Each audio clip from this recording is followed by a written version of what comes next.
everyone. This is a very special pickups video. You might be noticing that there's a very famous person, or perhaps animal, next to me. Indeed, it is the My Life in Gaming dog. Say hello. This is Sandy. This is indeed Sandy. Sandoria for, the Final Fantasy XI fans out there. Very nice. Of course, you are here as well.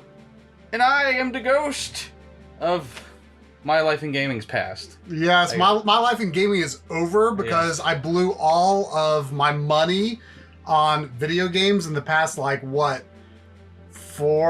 or so days, and we cannot continue. Yes, I guess I should say I'm the ghost of my relationships past, because I think the money I've spent is definitely going to be the end of my marital status. But witness the funeral right here, right now. But indeed, we're in the same room. This is actually not a optical illusion. You and I are on the same couch. Yes. Yes, you're poking me. I'm going to have a huge bruise tomorrow. Thank you very much. And got the dog. Yep. She demanded to be in the scene. Yep. We negotiated a good fee. But indeed, it is the super team of Marc Try4ce Duddleson from My Life in Gaming, and Audi Surly from too many companies, I guess, now. Yes, considering that's right. So, to give a little backstory, we're doing a pickups video here because this has been a special weekend of sorts, a special extended weekend of sorts. Corey was here. Unfortunately, he had to go back home yesterday. He did not turn into a dog. He did not turn. This is not Corey. This is just Sandy. And when Corey arrived on last Wednesday at my house, we did a little bit of light game shopping, did a few pickups, and then we went on to the Limited Run Games retail store opening event in Raleigh. We're in the Charlotte area. I am in the Charlotte area here. Yeah. So it wasn't that long of a trip. We thought it'd be a fun thing to do. Audi was there because of reasons. Yeah, I mean, by this point, it's Yes. all out there. I did indeed join Limited Run Games as a full-time employee. I am the new producer for the Carbon Engine alongside Joe, and also business developer for European, Japanese, and some American video games. Not too many, because, you guys, your games. Well, and as evidenced by the presence of this video, you are, of course, not done doing things with Digital Foundry. Absolutely not. As this video does indeed prove, still very much with Digital Foundry, still doing DF Retro, still doing DF Directs. And yeah, it doesn't really change anything. I did work for another game company last year, which I was with for almost 9 years. And so I was pulling double duty with them. And my schedule of Limited Run does actually allow me to do a little bit more for DF than my previous company did. Just because of schedule, not because they didn't want me to. So, yeah, we bought a lot. I think for both of us, it's a little embarrassing. This is probably the biggest pickups in a short period of time that either of us have ever done. It's a lot. This was too many things. There was so many things come together to create this disaster. Let's call it that. It's a disaster. It was us meeting up again for the first time in 3 years. I was here 3 years ago, when this room did not exist. Yeah. And it was just kind of well, let's celebrate the fact that I joined Limited Run. Well, let's celebrate that you and I are hanging out together for several days. Well, let's celebrate that Corey left. It's just it was so many celebrations every day. Was just throw the confetti. Put confetti on the screen right now, Mark. Because it was a week-long celebration, which ended in my financial ruin. Yeah, so there happened to be a lot of yesterday, in my head, I was thinking we went to all of the game stores in the Charlotte area. We went to 5 or something stores in one day. Yeah. And then today we went out to lunch and I thought, you know what? There's actually 2 game stores just across the border in South Carolina. In another state. Yes. And then when we went to after we went to those, we were heading home, and then you were looking up something about Video Game World, and you're there's 3 more Video Game Worlds. They're a lot of the stores in this area have expanded, they consolidated back to the original store, expanded again, consolidated. And I didn't even realize these new locations had opened, and they're all great. Video Game World is kind of the premier retro gaming store in the Charlotte area. There are so many stores in this area, but Limited Run actually fulfills kind of a unique niche in the Raleigh area, because the closest thing to a retro game store by Sandy, she'll be back. In that area is Lost Ark Games in Greensboro. It's a little over an hour away from that area, but everyone in that area loves Lost Ark because there was nothing like that until the Limited Run store opened. So it was a huge event. You know, you were in there all day because you were working just like all the other employees. You were forced into retail work for this event. Well, not forced, but we were asked, would we be loyal company partners and like employees and, you know, help out at the store. Of course we want to. It's an important stepping stone for Limited Run.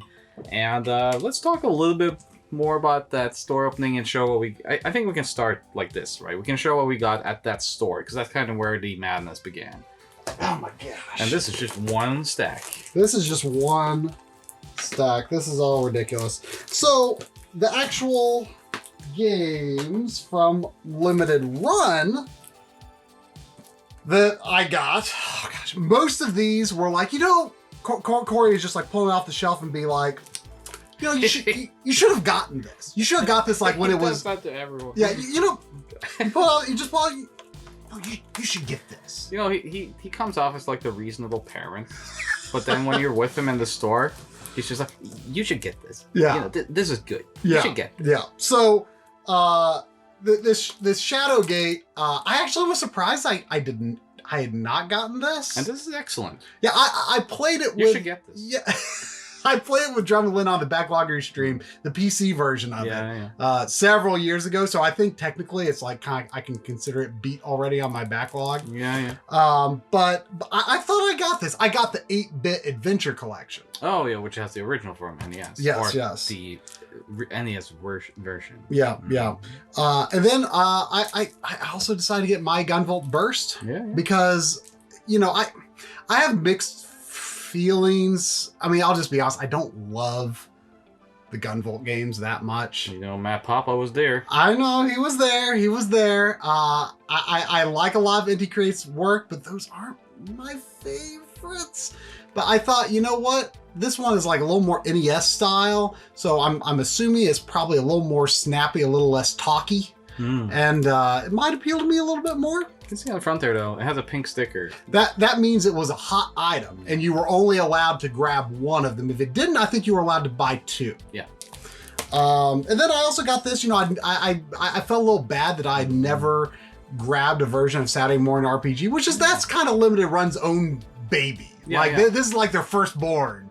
I mean, it wasn't the first game Limited Run released on the Vita or the PS4. That was Breach and Clear, no? Breach and Clear, but that was like contract work for another company. Like this is like Josh Fairhurst's like baby.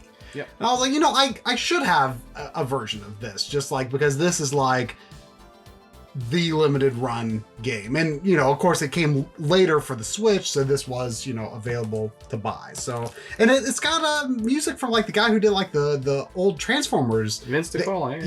Animated movie. So, this is, you say Gree or Gris? Gree? I always said Gris. But... Corey says Gree. I don't know. He really liked this game. I passed on it because I was looking at this was like very borderline when I was looking at the trailers, when I was deciding whether I was going to order this or not. But Corey really liked it. It's very good. Yeah. And so... So I did get it. Pixel Junk Monsters 2. I'm not a big tower defense guy. In fact, really, like Pixel Junk Monsters 1, you know, on PS3 was really the only one I've ever really even put much time into. But just because, like, I like to have physical versions of games that I have digitally whenever possible. Like, I thought, like, well, I'll satisfy that irrational need with Pixel Junk Monsters 2. Well, which, you know, I'll probably like that well enough. And there was also The Bit Trip. Yeah, cool. Which I like this sort of series. I guess you could call it a series. It's sort of a singular story told over multiple games. I really loved it when they originally released on WiiWare. Yeah. I later bought the Wii compilation. And I love how the motion controls feel for like the paddle action in that. I'm a little skeptical of how it's going to feel doing that same thing with a PlayStation controller, but I thought I'd give it a try because this is obviously going to look better than the Wii game. Now, how do you like the Bubsy version of that? Because Paws of Fury, or Paws of Fire, sorry, I'm mixing Brutal and Bubsy again. That's a runner. Runner. Is it based on Runner 2 or is it based on like this? This has like more like 2D graphics. Like Runner 2 has like a 3D. Yeah, it's more based on that Runner. Yeah. I've not played the Bubsy one. And this is also Revenge of the Bird King by Super NES Joe, who you will be working with very closely. Not in this game. This game, I have no idea what to expect. The back of this has a very alarmed looking man that I unfortunately do not have the pleasure of knowing. And but there are some positives on here. PeteBiles.com, whoever that is, gave it a 0 out of 10. Pete, that's Pete from LRG. Oh, okay. I'm bad with names and faces. I have to admit, not all of these have clicked in my head yet. Yeah, Pete's the best person in the world. That's how you know who he is. And there's also Caroline Liddick, who said, I didn't hate it and gave it 2 out of 5 stars. Also a very wonderful person. So that's basically what I got from limited run. I mean, that Revenge of the Bird King isn't really a limited run. No, we should clarify that before. It's absolutely not. There's a lot of people that are actually confused about that. Yes, and also just so you don't make the same mistake as other YouTubers. Yes, this was given to you by Joe. You have to get it from Joe. You have to meet Joe, and he might give it to you. He might. If he likes you. You don't know. But yes, you did not buy that. Yes. Very important to note. Yes. It's not at the store. It cannot be gotten at the store unless there is a limitedrungames.com on the back that has caused people to think it is, but that was actually he just like forgot to remove that. He was using a template. He uses the template, yeah. So just so that's clear. Do not go to the store and request that. Yes. For your own good and concerning the game. Oh gosh. Also, just to finish up my stuff at the Limited Run Game Store, I did look at the... This is going to be a long video. Yes, it is. I got the MotorStorm games on... Oh. John... Why would you ever pick up those games right now at this time? Might have something to do with John Linneman's recommendations, and I'm not a huge racing game guy, but these always seem to appeal to me. And I never got around to picking them up, and they had all 3 of them there. They did. John very recently sold me on them, and now I have them. Oh, and that's actually not all of the games used games I got at the store, because when I went up to the counter, the boss man himself, Josh Fairhurst, was working just like everyone else, sticking price stickers on games, and I happened to see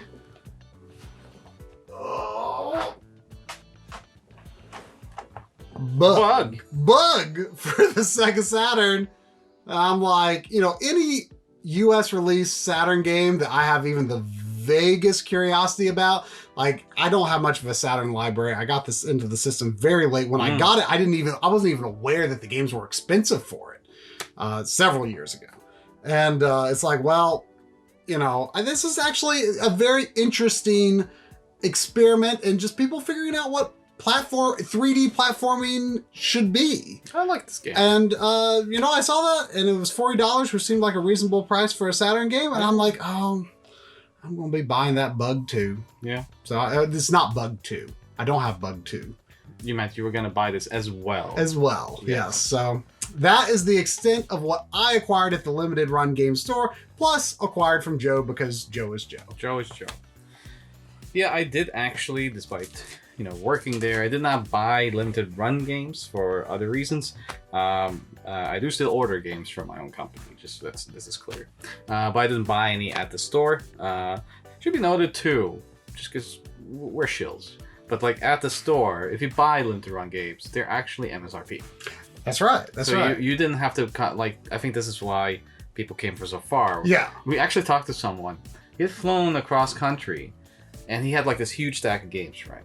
You know, I was like, oh wow, we've got so many. And he told me that he was trying to get a Vita collection, I think, or a complete Vita collection. And he told me that like coming there, the flight and hotel and everything was way cheaper than having to seek out those games, even half of them, secondhand.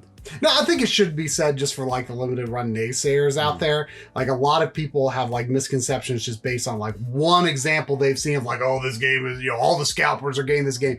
If you go to like any like game store, retro game store, like they'll probably have a couple of limited run games. Most of them like aren't like going for like an exorbitant price or anything, but there are a few. Shantae and the Pirate's Curse, stuff like that. There are a few that just for market reasons have shot up in the aftermarket, but they are selling games for MSRP. There were several, and always will. And I do really believe that most of the people who were standing there in line wanted those games for themselves. Yes. I did not get the vibe that there were resellers trying to game the system there. No. I mean, it's possible. It's possible there were, but it's always possible. But like most of the people we talked with, they were very, you know, they seemed like really genuine people. Yeah.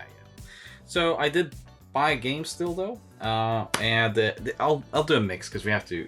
We're gonna be here for hours anyway. But I did pick up a few games at the store, in the retro corner where I also was working. But the day before my papa came from Japan, he had also been in Jersey. He brought some of his collection over to actually sell to LRG so that they could put it in the retro corner. And I picked up a few titles from him before the show, or before the opening show. So I'll combine them because it kind of, if it wasn't from from Matt's hands, it would have been from the LRG retro corner. Anyway. Yeah. So. And this is going to be a theme of the day, huh? Just why can't I hold all these games? So, let's look at this, because it is Saturday Night Slam Masters. I'm surprised you didn't have that. Yeah, people would be surprised, because I wrote a book about a wrestling game, which is in the other room. Which, man, I told a lot of people I was going to give that book to them, but you see, those are stored in North Carolina at a very different location. And some guy that was going to come up said he was going to bring those boxes so I could give those books to these poor people. Poor people. His name was... What was his name? Marc Try4ce? Yeah, it was like Try4ce or something like that. Yeah. Would have been nice, wouldn't it? Yeah. To give those books to people. Anyway, I didn't have this because I had Muscle Bomber in box from when I actually... The Japanese version. The Japanese version is called Muscle Bomber. Capcom wrestler with Mike Hagar from Final Fight. When I did the interview for my book with Tetsuo Hara, who also created Fist of the North Star, he did the preliminary designs for the characters in this. And so I picked up Muscle Bomber in box when I was there back in like 2012. And so I had that. So I never picked this up, but now I picked it up. And that's really the story of that. Yeah. It's an excellent game. Excellent conversion for the Super Nintendo. Very close to the arcade original. There is the Sega Genesis game that wasn't released in Japan. Only in PAL and US territories. That has an exclusive match mode. But it can't play 4-player on that. So you can play 4-player in this. Nice. So yeah. This, though, is also from Matt Papa's stack. This is Santa Claus no Takarabako, which would translate to something like Santa Claus's toy chest, toy box, something like that. It is a Famicom Disk System game. It is a platformer-ish with some adventure elements. I've seen YouTube videos of it and was just kind of like, well, it has Santa Claus taking a poop in a chimney, as you can see. That's one possible interpretation. Isn't that the lore? That's at least what Santa did on my Christmas. But it has one of the most interesting boxes for a Famicom Disk Systems games that I've seen. Because normally they came in these small cases, like this one, which is the other game I got from Matt Papa, which is Gal Force. It's a HAL shooter. It is, if I remember correctly, it is a vertical shooter. Okay. Made by HAL. And based on anime series. Okay. So, got those two for Famicom Disk System. Good stuff. I like Famicom Disk System. It's excellent. Also, this I got from Aunt Papa. I got a fully boxed Contra, the Alien Wars. I prefer Super Pro Protector because it's the superior game, superior designs. But I do like Contra as well, and I kind of felt like, well, he sold it for a very good price to me, and so I had to kind of pick it up. And also, of course, the artwork. Tom Du Bois artwork. Du Bois. Yep, that's right. Which I guess we can add like this little card on top here now to go look at your Tom Du Bois documentary. Yeah, that's right. See, that's how we cross-promote. Anyway, I did pick up some boxed N64 games. I usually don't buy that because I don't really care that much. But these games I care about, so I decided to pick it up. Shadowgate 64, the Trials of the Four Towers. Now, you picked up Shadowgate on Switch, which is the remake of the original. Correct. So this is the sequel, the third or fourth story in the series. It's not great. I actually did play back in the day.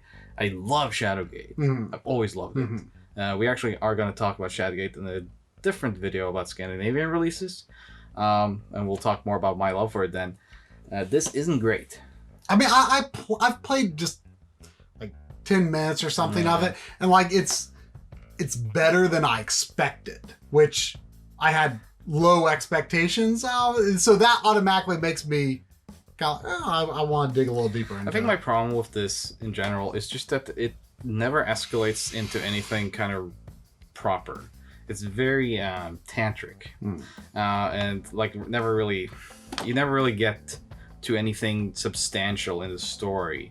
It's not that the Shadowgate story is like that deep of anything, but for someone that was kind of into it, I even like hunted down Beyond Shadowgate back in the day.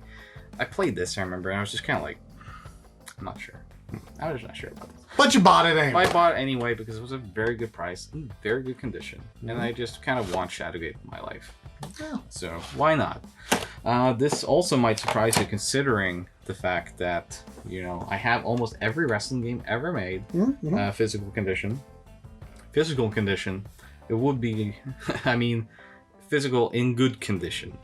But there are like a few standouts. Usually it is variation, like regional variations I'm lacking, and that this is the case here. WWF No Mercy, which many claim is the best wrestling game on N64.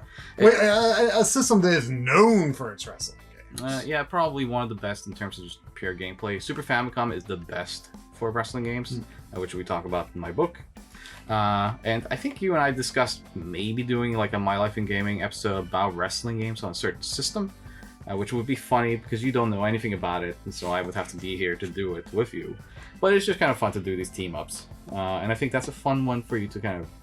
I think you would kind of get more and more into it over the episode. Maybe right? so. This is the final in the N64 series, but I don't think it's the best one. I think Virtual Pro Wrestling 2, which is the one that came before in Japan only, is better. But it is excellent nonetheless. And I only had a PAL version, which lacks the blood. I know, censored. Them Germans, they don't like that blood. They don't like that Contra either. That's why everyone's robots in this as well.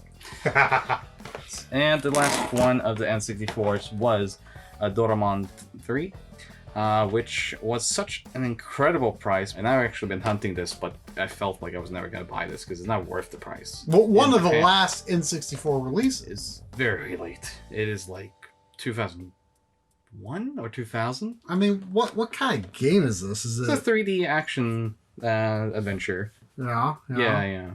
A little bit kind of Mystical Ninja-ish, but not as good.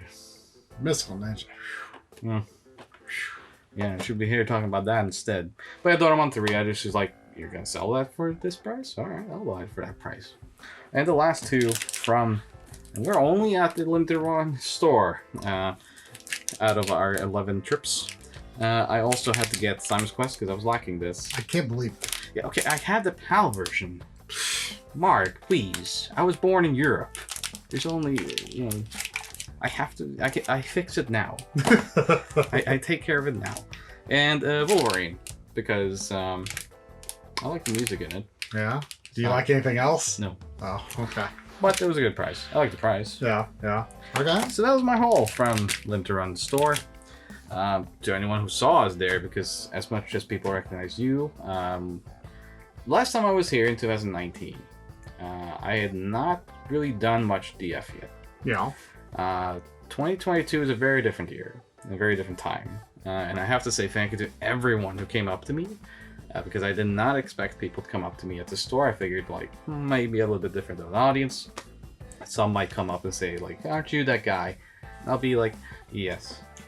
But a lot of you came up and was like, you know, you're Audi Surly from DF, why are you here? And stopped to talk to me for a long time.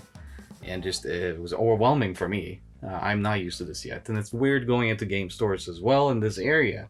And kind of like, you're that guy, yeah. It's very strange. I mean, you're a bit more used to it.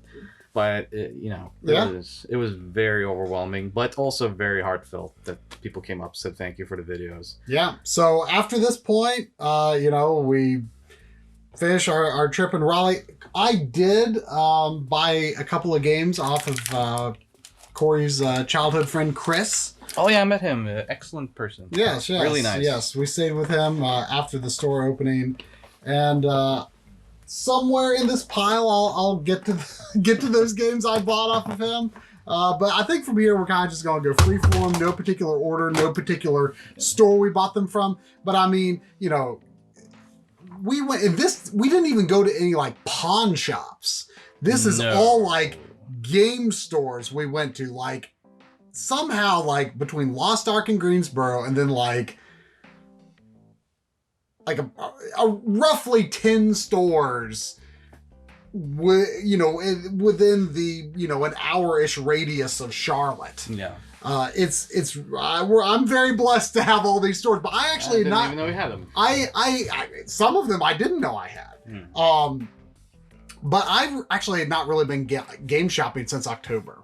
So like you, this is a lot of pent up game purchasing. We thought we were done yesterday. We clearly weren't. We clearly weren't. We went to as many stores today that I just didn't even think about as we went to yesterday.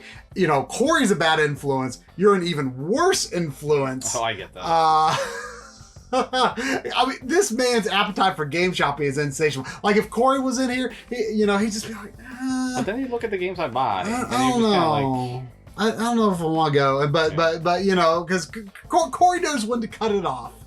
You don't. You are hungry for game shopping. I was like, Corey has a family. There might be a store somewhere. Well, should we go? And you're like, well, to the Heavenly Mobile. You mentioned it exists. I refuse to take no for an answer. We're going to this store. Well, I also love awful things happen to our wallets. Yeah, I love road trips and I love hanging out with friends. So it's also an excuse to just kind of sit and talk. We stop for food in the way. Oh, food. It's good. Food, yes. The memories of food. But it's just good times, you know. So it's also about, you know, the friends you make along the way, especially when you consider the quality of the games that I'm mostly going to be You're going to be very good friends with some of your games, and some of your games, you know, you'll you know, not every relationship is always, you know, just good times and agreement. No. Sometimes there's also sometimes your Phoenix. Sometimes your games and relationships are a literal barf bag. Quite literal, isn't it? Because I got a barf bag right here. The one store, like, Audi bought his games and they like put them in. I mean, I believe that is like an official barf bag. I think. She heard it. She was like, "Oh." Oh, she's like, "Who said barf bag? Who regurgitated food that I could eat?" Oh, what's it there? What's it there, Sandy? She smells the trash, and ooh, boy. Yeah, so we should probably call out. We should call out the stores we went to. Yes, we should give shout outs to the stores we went to, and I don't remember any of those names. So this one was G2K Games in Rock Hill, South Carolina. Okay, South Carolina, where across the border. Yes, the kids working there were very young, and they did not understand Audi when he was saying like, "Oh yes, I want this game. It's terrible." And he just kind of looked at him like... Well, that's not what I said, Mark. Well, I said, like, because I was pointing to, like, this game, that game, and that game. And he was like, all right. And I was like, yeah, I'm just helping you get rid of some trash. And he looked at me. He was like, well, what do you mean? Like, do you not like the... Do you want them? Yeah, he did not go... So he kind of like, oh, you don't want them. Like, you're wasting my time. But no, it's just that I collect terrible games. Because everyone else collects good games. I don't see the value in that. Yeah, why do what everyone else says? You gonna fall off the couch, Sandy. Yeah, she is. She wants off the couch when she sees this. So, I did get 3 games at this location. I actually got 4, but we'll save the other one for later. I did get 3 games here in this barf bag. I do believe they have plastic bags with their logo on it, but he insisted on putting in them. So, first of all, I got Caesar's World of Boxing, which is a FMV... No, it's not really. It's a digitized boxing game on the CDI. But look at the... You know, it's like no one ever played it or even wanted it. You know, never touched it. I'll have a look at the back of the box here. Yeah. Oh, I mean, you know, it looks very real. Oh, well, of course, because it's real graphics and real boxers. I mean, that's who knew? That's the end game of game graphics, right? Actually, they're not real boxers. Sorry, they're well, they look similar to the real boxers, quite similar. But you know, just you don't always. They're real people, so they're real boxers. You know, it's not real boxers, perhaps not even a real game, but it doesn't matter. I did have to pick it up because it was a CDI game in South Carolina. That's what you do. That's a story you can tell to your grandchildren one day. It's like, boys, sit down. Let me tell you the time I went to South Carolina and bought a CDI game. I also got VIP. You were like, is this based on something? Is it? I did look it up on Wikipedia. So VIP was apparently a show after Baywatch, if you remember that, where Pamela Anderson is like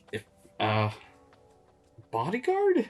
Works for bodyguard agency or something? I didn't quite get the synopsis. It was a little bit confusing. But she's in it.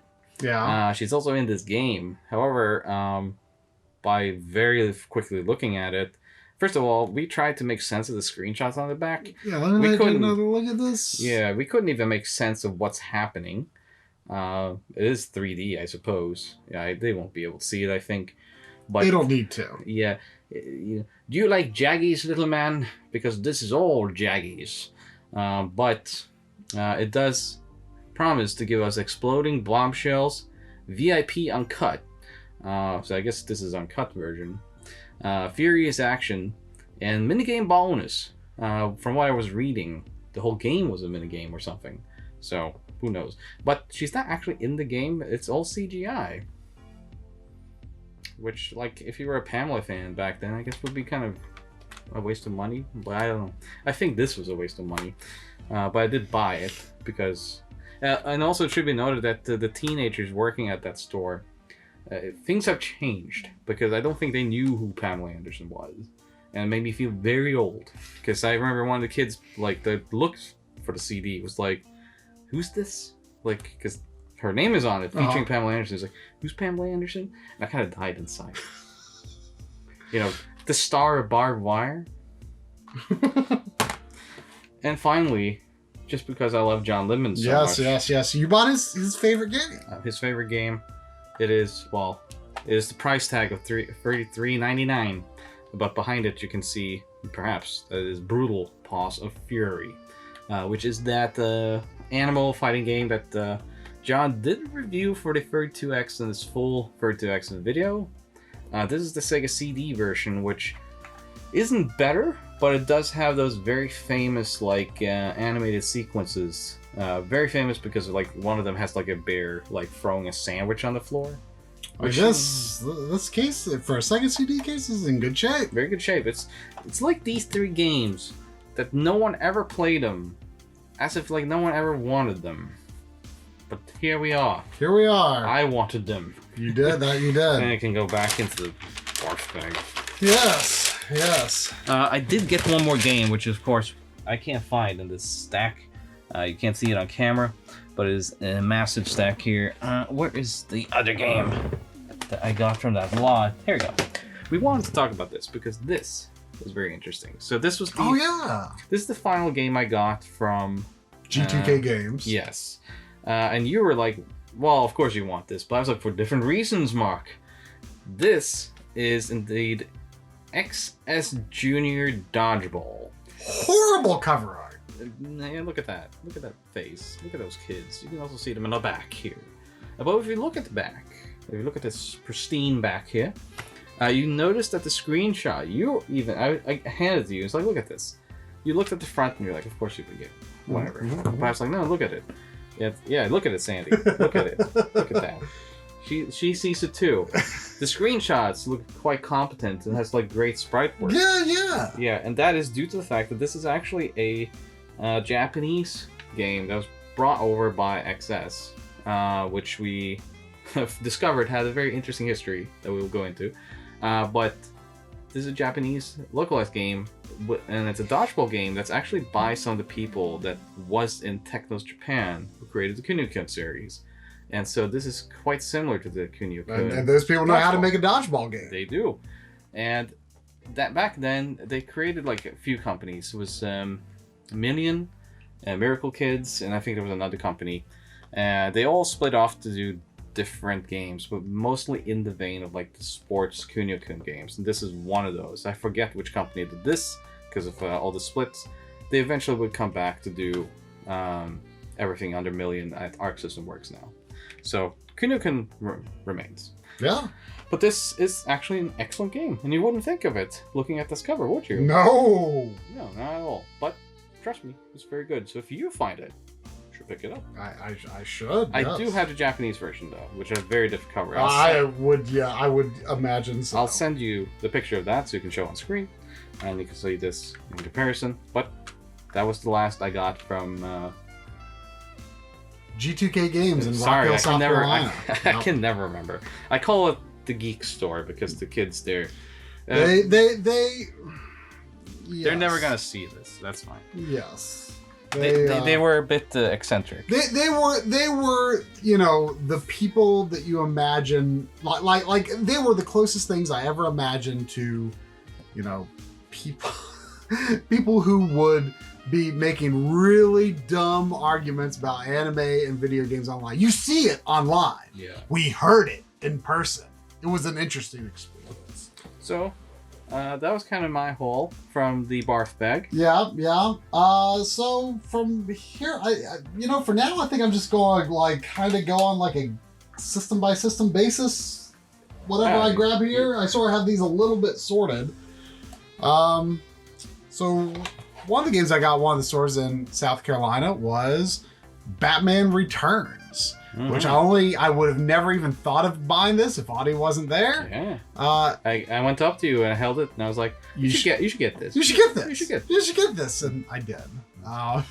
It's a Konami game, and I never would have thought to pay attention that it was a Konami game. Like I would have probably just assumed, this is probably some Western developed.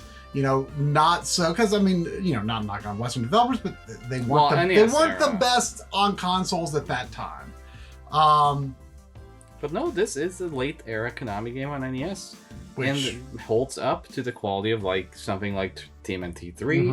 I think great music, great graphics. Yeah. To me, it's like kind of like part of Konami's peak on the NES. Yeah. But people really don't gravitate towards it. Yeah. Well, obviously there must be some demand because it's $25, which doesn't make it like, Well, for a late, because when is this, like 99, 93? Yeah, something like that. And most of the Konami games, most games from that time, is going up in price much more so than this. Yeah. And I really wanted to get Batman Returns on Super Nintendo at another store later. Last store we went to, actually.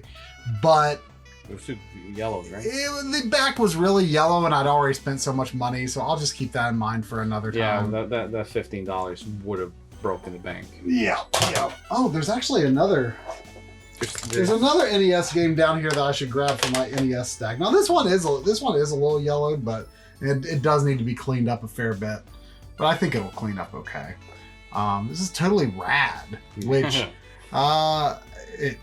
it's called Magic John in Japan, I believe. And are you gonna sit here, Sam? What are you doing? Just lay down if you want. Our good friend the 8-Bit Duke did a video on this, and you know, he did a good job of making it look interesting. But you know, he likes to review a lot of like interesting NES games. You know, they aren't always like necessarily the best or anything, but they're interesting. There are interesting aspects to this. Yeah. And I love the name. I mean, whether it's Japan or America, Magic John are totally rad. I feel like you've got a good name there. Yeah. But the name does not reflect the magic element of the game, you know, where you've got all these spells that you can use. But you know, hey, it's has a very of the time looking cover. I'll say and that. Name. Yeah. Very of the time name. Totally rad.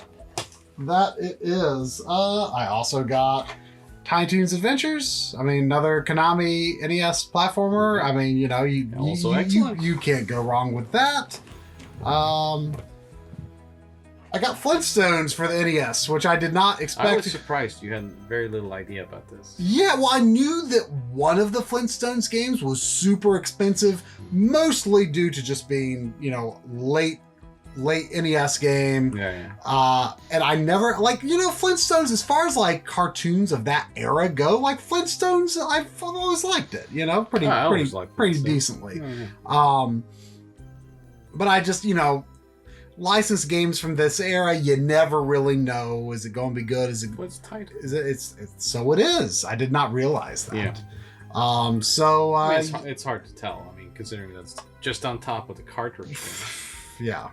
But yeah, so you talked me into this. It's probably a game that's at risk of, you know, it's $30 now. It's probably at risk of getting a little more expensive, I would think. So, yeah. So I thought, well, you say it's good. I don't recall ever trying it on like an EverDrive or anything, but I'm going to take the word of the man who buys games in a barf bag. Yeah. That this, you know, is actually he's like, oh yeah, that's really good. I think it's an essential NES game. So it absolutely is, and great music, and it has that club mechanic that like you have to like hold the B button to like really get some power on the club. Okay. Power the club. Okay. It's just fun. It has a basketball minigame.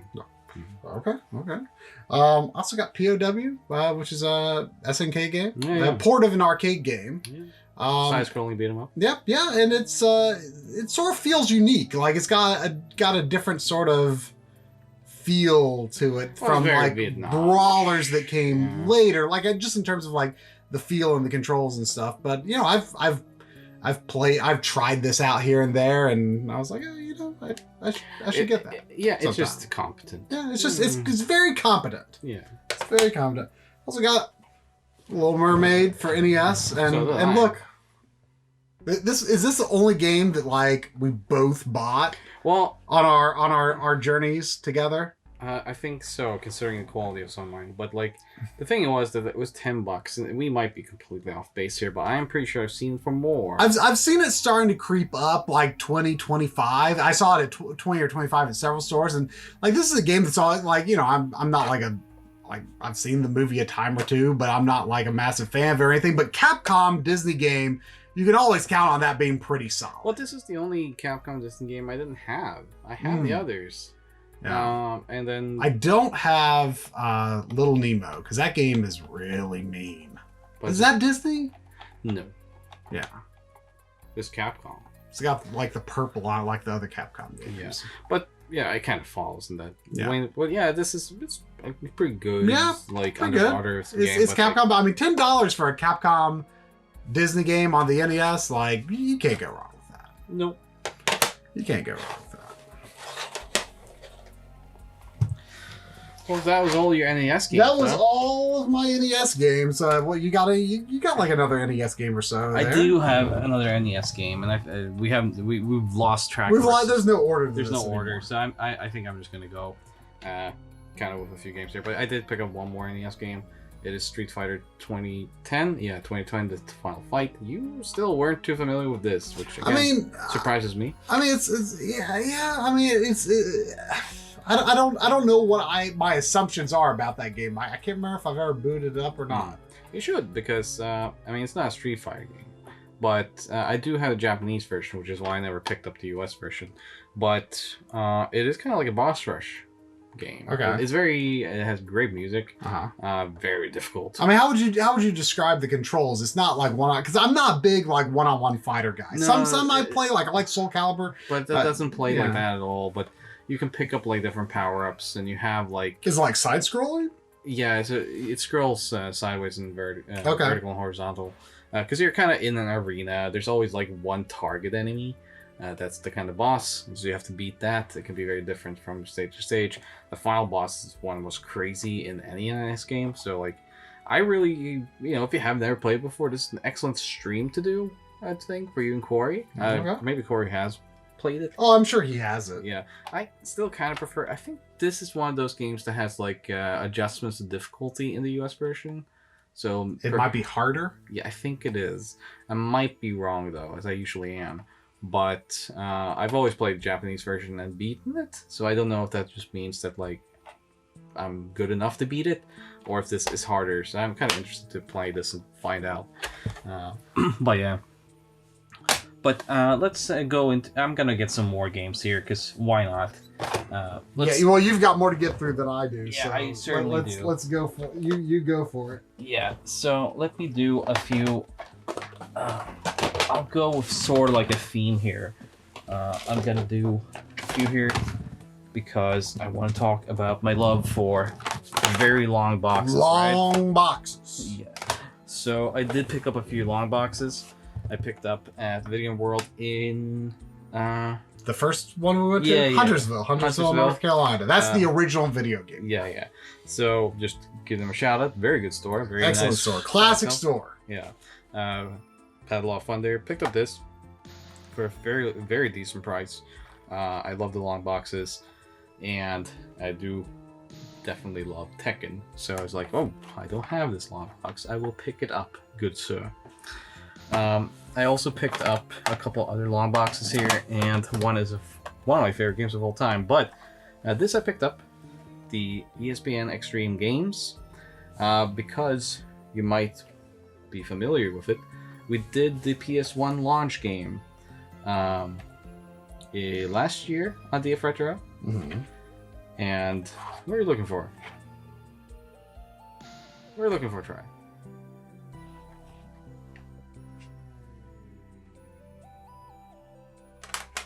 Why is... I mean... I'm trying not to spoil another game, but like the spine, it's reversed from the norm, and it is cementing my hate of long boxes. This makes me feel justified in the fact that I have actively through my entire life avoided getting PlayStation long boxes, because look at that upside down PlayStation. It's wrong. It's aligned wrong. Are you done? I'm done. Okay. I did pick up this because the PlayStation launch episode that John and I did, we talked about this game. It's kind of like a road rash type game with like bicycle, cycles, and the luge, which no one should pick.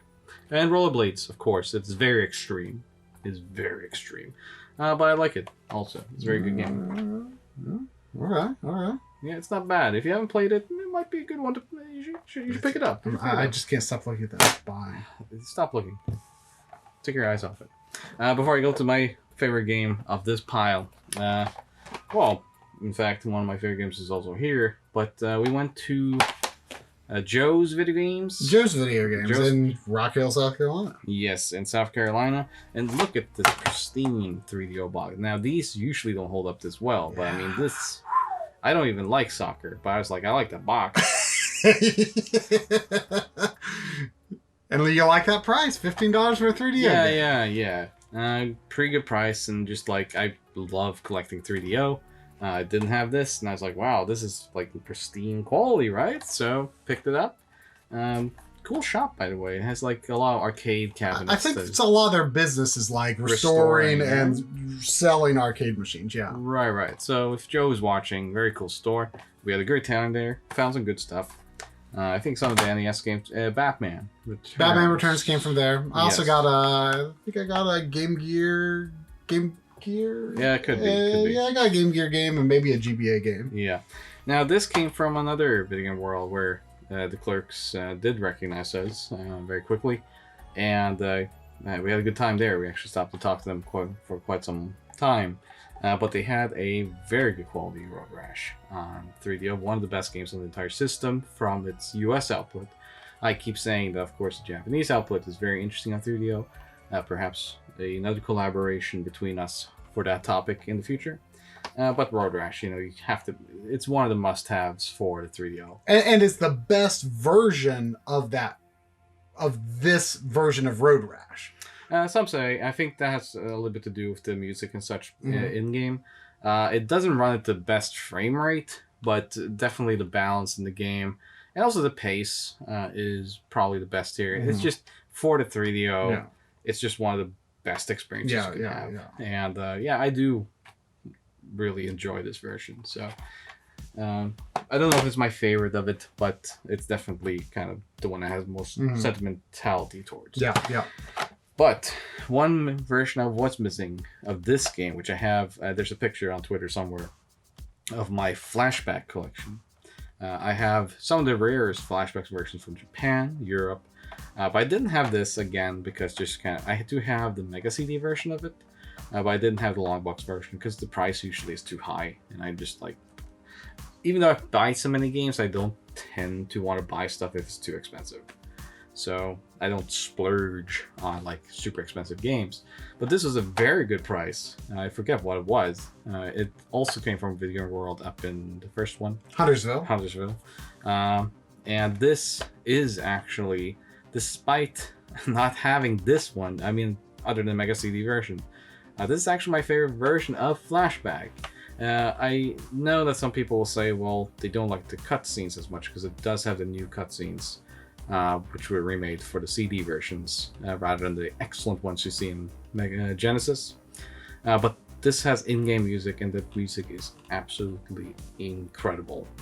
So I really enjoyed this version of the game. Yeah, I wish, I had at one point I had the cartridge version, the cartridge Genesis version of this, and I want to like rotoscope games so much because I love how they look. I love the atmosphere and everything of them, but I really struggle with stuff like Another World and Flashback. I want to like those games, but the way they play just doesn't quite. I get tired of it, It's not for everyone, especially now. It's even hard to get into them. I fully realize that.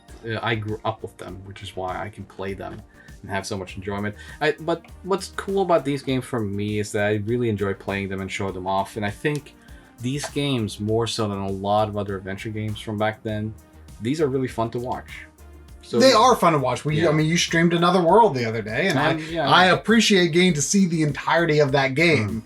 So maybe for next time we're all here together, I'll follow up that stream with a stream of playing through this. Yeah, that'd be great. This is a much longer game than Another World.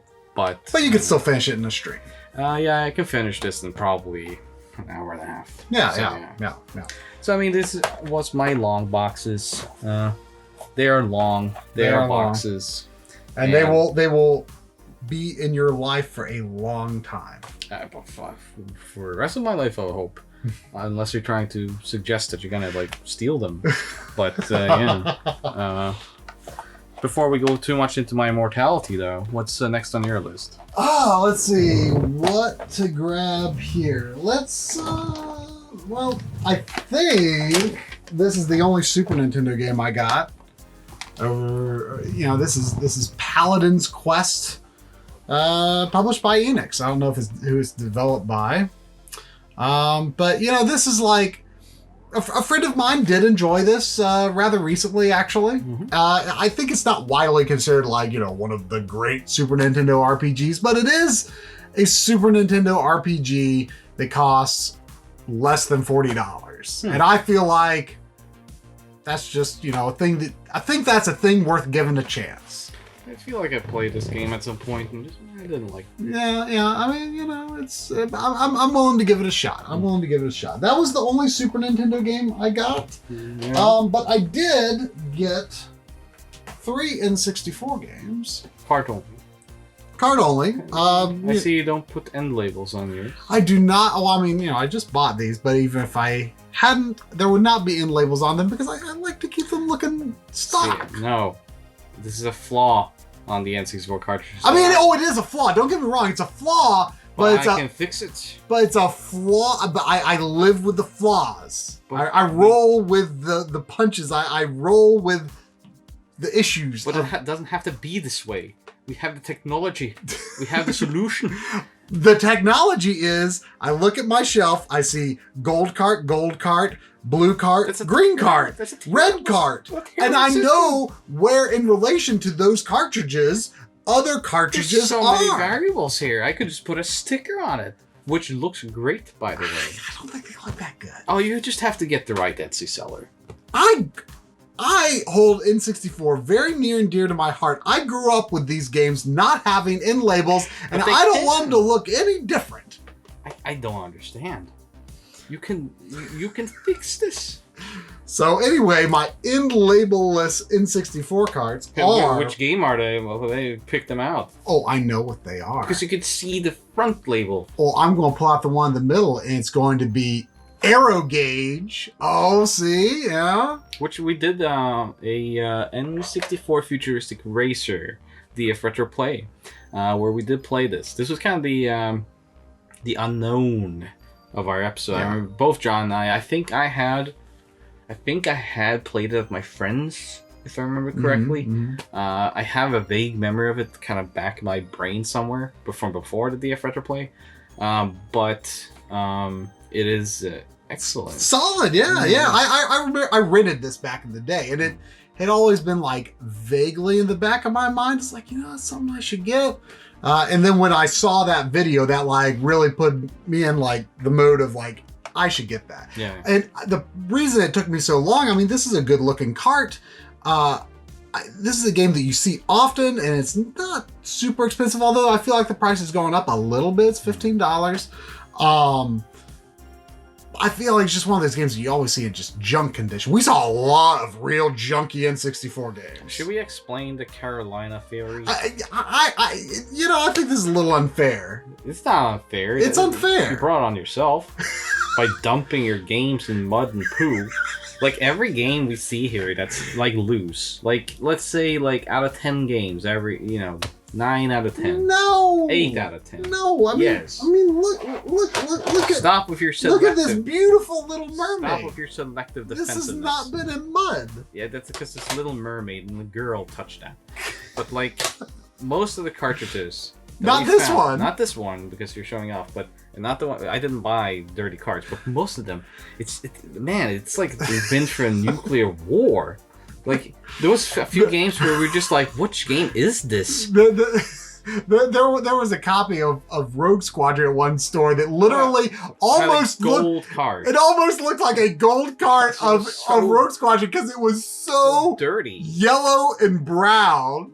But why? What is it about North and South Carolina was worse? We'd go there and just like, well, is this Super Nintendo cartridges? Well, you know or like what? Some kind of like gold digger bar. Well, we've got a lot of game stores. Thank you very much. Yeah, but boy, howdy, you didn't have many cloths to clean those games. So then I also got Exciteback 64. This was $12, and for some reason I had it in my head that like we didn't have data connections. We didn't price chart any of these. Yeah, I'm sure it's fair. I'm sure it's a fair price, but I thought it would have been more expensive than that. But this is a game a friend ran it back in the day. I've tried it from time to time, and it's it's good enough. Yeah.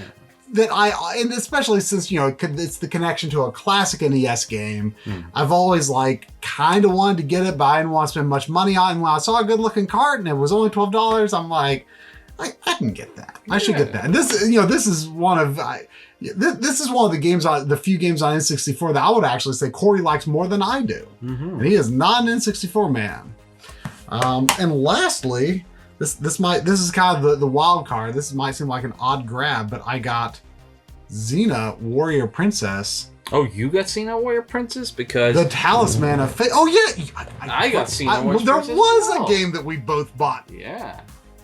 Now, did you own the NTSC version of this loose before, or any version? No. Oh, okay. Yeah. So this game is like Well, first of all, it's based on a show. It is based on a show, which I've really not watched. I mean, I know it's like kind of a Sam Raimi produced thing, which I love Sam Raimi stuff. Maybe I should watch the show someday. But I mean, of course, I was aware of it when it was on TV back in the day. I didn't watch a lot of TV. I never really did. But I tried this on a flashcard. Like, you know, you and I were researching, or, you know, you, John, and me and Corey were researching a certain set of games. And I tried this. And I'm like, I feel like this should be bad. Maybe it is bad, but like, I mean, just look at the logo down there. Is Titus. Yeah, I mean, nothing about this indicates that it should be good. No, but like, it is. It is good. It's like it's sort of like I'm not a big one-on-one fighting game, but some of the fighting games that do appeal to me have much more free form movement. Like Ehrgeiz. Yeah. Like Ehrgeiz really kind of speaks to me because of that more free movement. It's not like this is exactly like Ehrgeiz, but it is much more of a free moving arena. You can like do backflips off of walls and stuff. Yeah, I think what people call these are arena fighters. Sure. And yeah, it's a 4-player simultaneous arena fighter. Runs a pretty good performance for it. I think it might even have like a high res mode. I don't remember. I'm not positive. No, it does say developed for expansion pack on your box there. Okay, then you might be right. I don't remember this. But yeah, it was developed by Sapphire. And yeah, it's pretty good for a platform that lacks. I mean, so it does have the wrestling games, which in some ways you can consider fighting games, but sure. You know, they have a heavy grappling system. But this is one of the better like fighters. Like you have Rakuga Kids, you have this, you have Fighters Destiny, things like that. But for a system that generally gets kind of laughed at in the fighting game, you know, community. This is fairly good. No, it's okay. It's no gasp, but it's fairly good. Gasp. Fighters Next Stream. But I'll continue here. I mean, you keep on going. Stalling time. This will be like the longest pickups video ever done. I'm gonna go into a different topic altogether. We were in. Oh gosh. Because, you know, we were just talking about fighting. We've talked about long boxes. Let's talk about freedom. Let's talk about America. Let's talk about red, white, and blue. Because, you know, every time I come here trying, I always go to the customs agent. And she's like, "Gonna eat any food when you're here?" And I say, "Ma'am, I only eat one thing. Freedom." I also only buy one thing. Freedom. This is Patriotic Pin... Okay, so let's do them in order. This is Patriotic Pinball. This is a game you saw. I just like saw this on the shelf and I'm just like, what the heck? And you just made this priceless face. You were just like...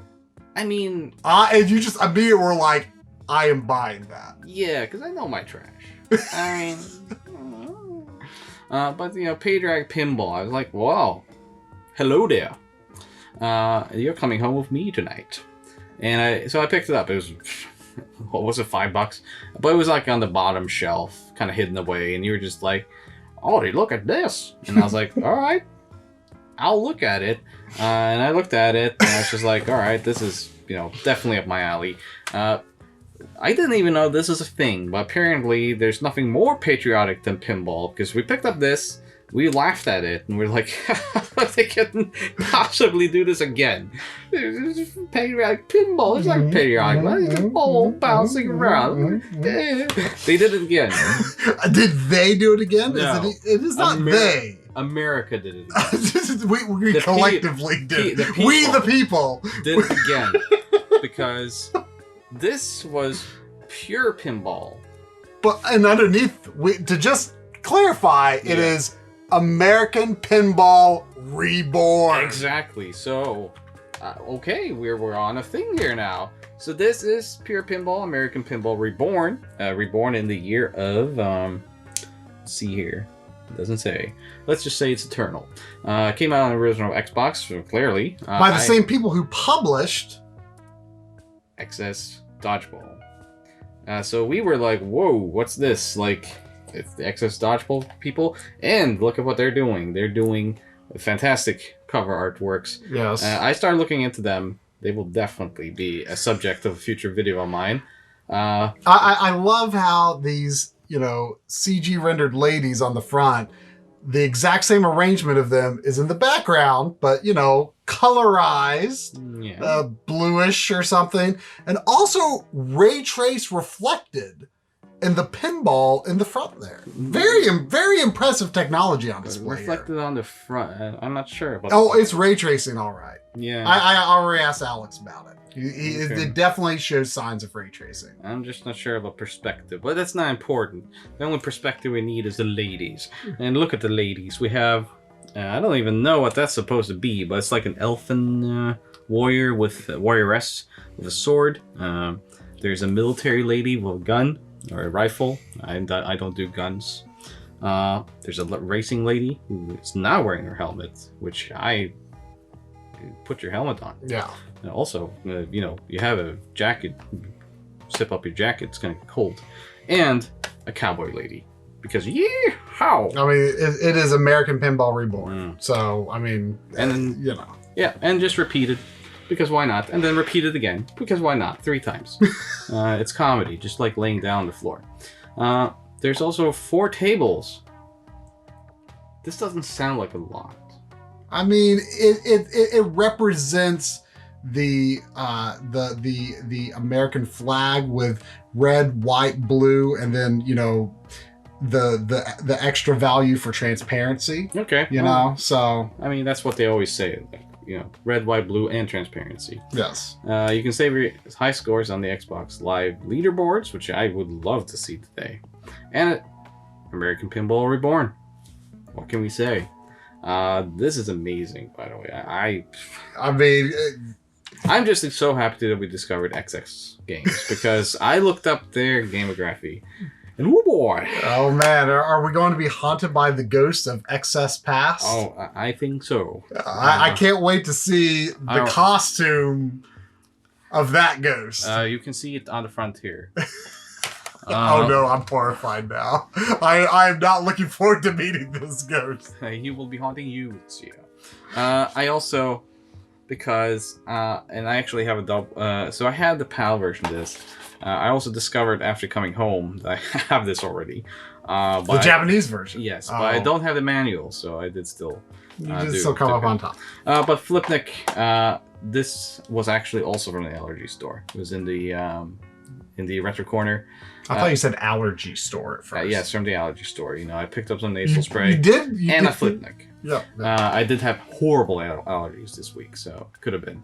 But I picked up this, of course, because, again, John and I did a DF Retro Play, which was actually quite popular. Yeah, I missed that one somehow, and I didn't know you did it, but I heard you guys recommending it, so I bought that game myself. The US version, of course, but you found it for an extraordinary price. Yeah, it was like $10, which usually doesn't go for anymore. Kind of thanks to our video, I guess.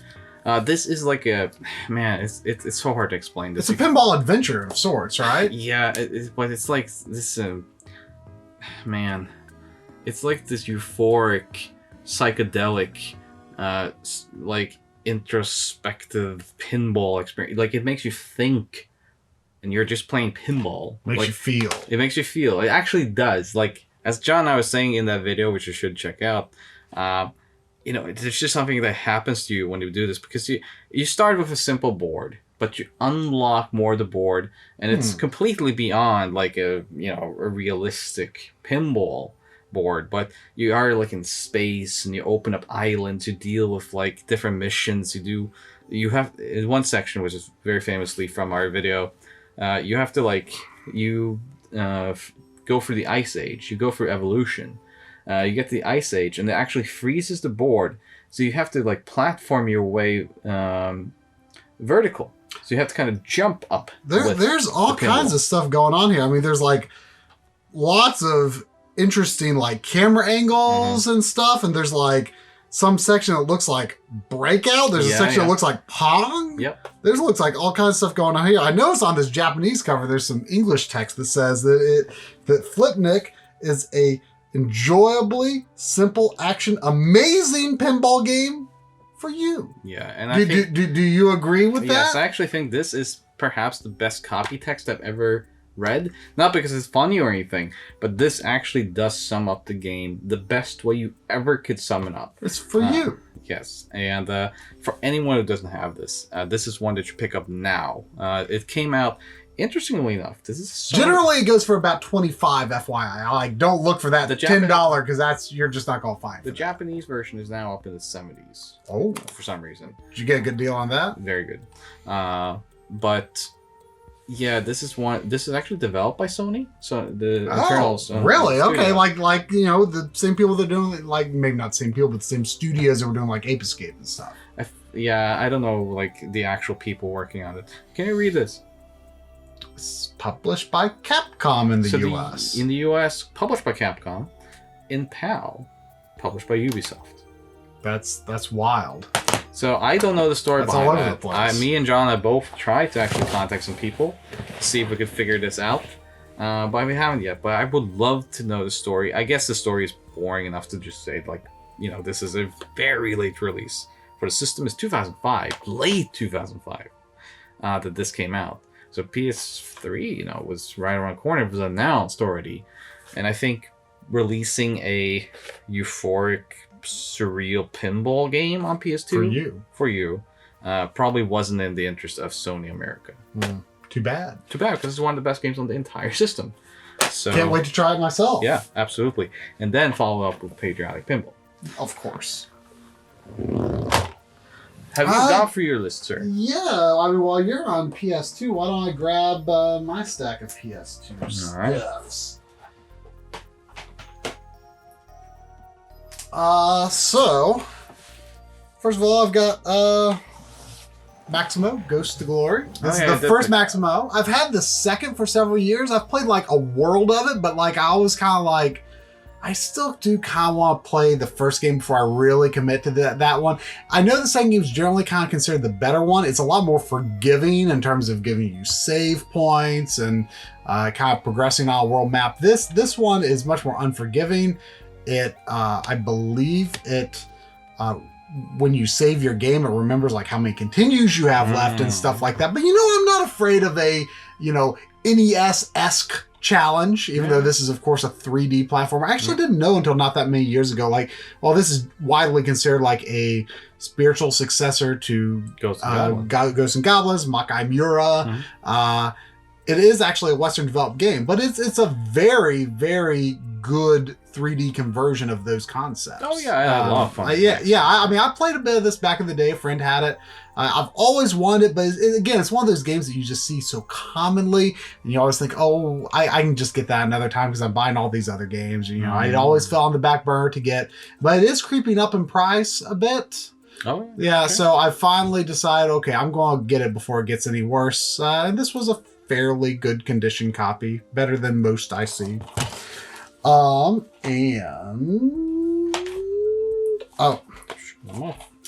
got this was a little price. You know, most of the games I got were relatively cheap. This is a little pricier, but this is a game that I think is very much at risk of becoming quite expensive. Yeah.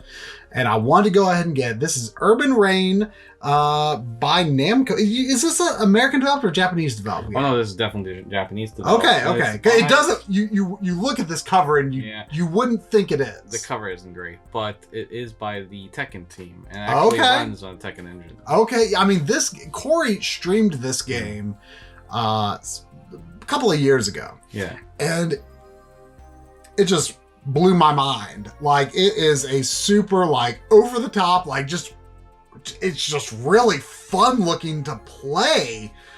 And I, like, it's just like, this does not look like a game I would want, but I mean, it's very much, you know, classic style brawler, like, you know, the veins of Streets of Rage or whatever, but in 3D. Yeah. It's kind of an evolution of those kinds of concepts, and if you like those games, like, you should definitely look into. It's one of the best 3D brawlers. Look into this. Yeah, it's one of the best 3D brawlers you could hopefully. Yeah. So grab this before it gets any more than $50. Yeah. It's very good. You can unlock some Tekken characters. Oh, that's cool. Yeah, that's it's cool. Law and Paul, I think. Okay. So, also, I got Onimusha 2, Onimusha 3, and Onimusha Dawn of Dreams, which I guess is just Onimusha 4? I don't really know. I don't even know if it's like the same type of game or not.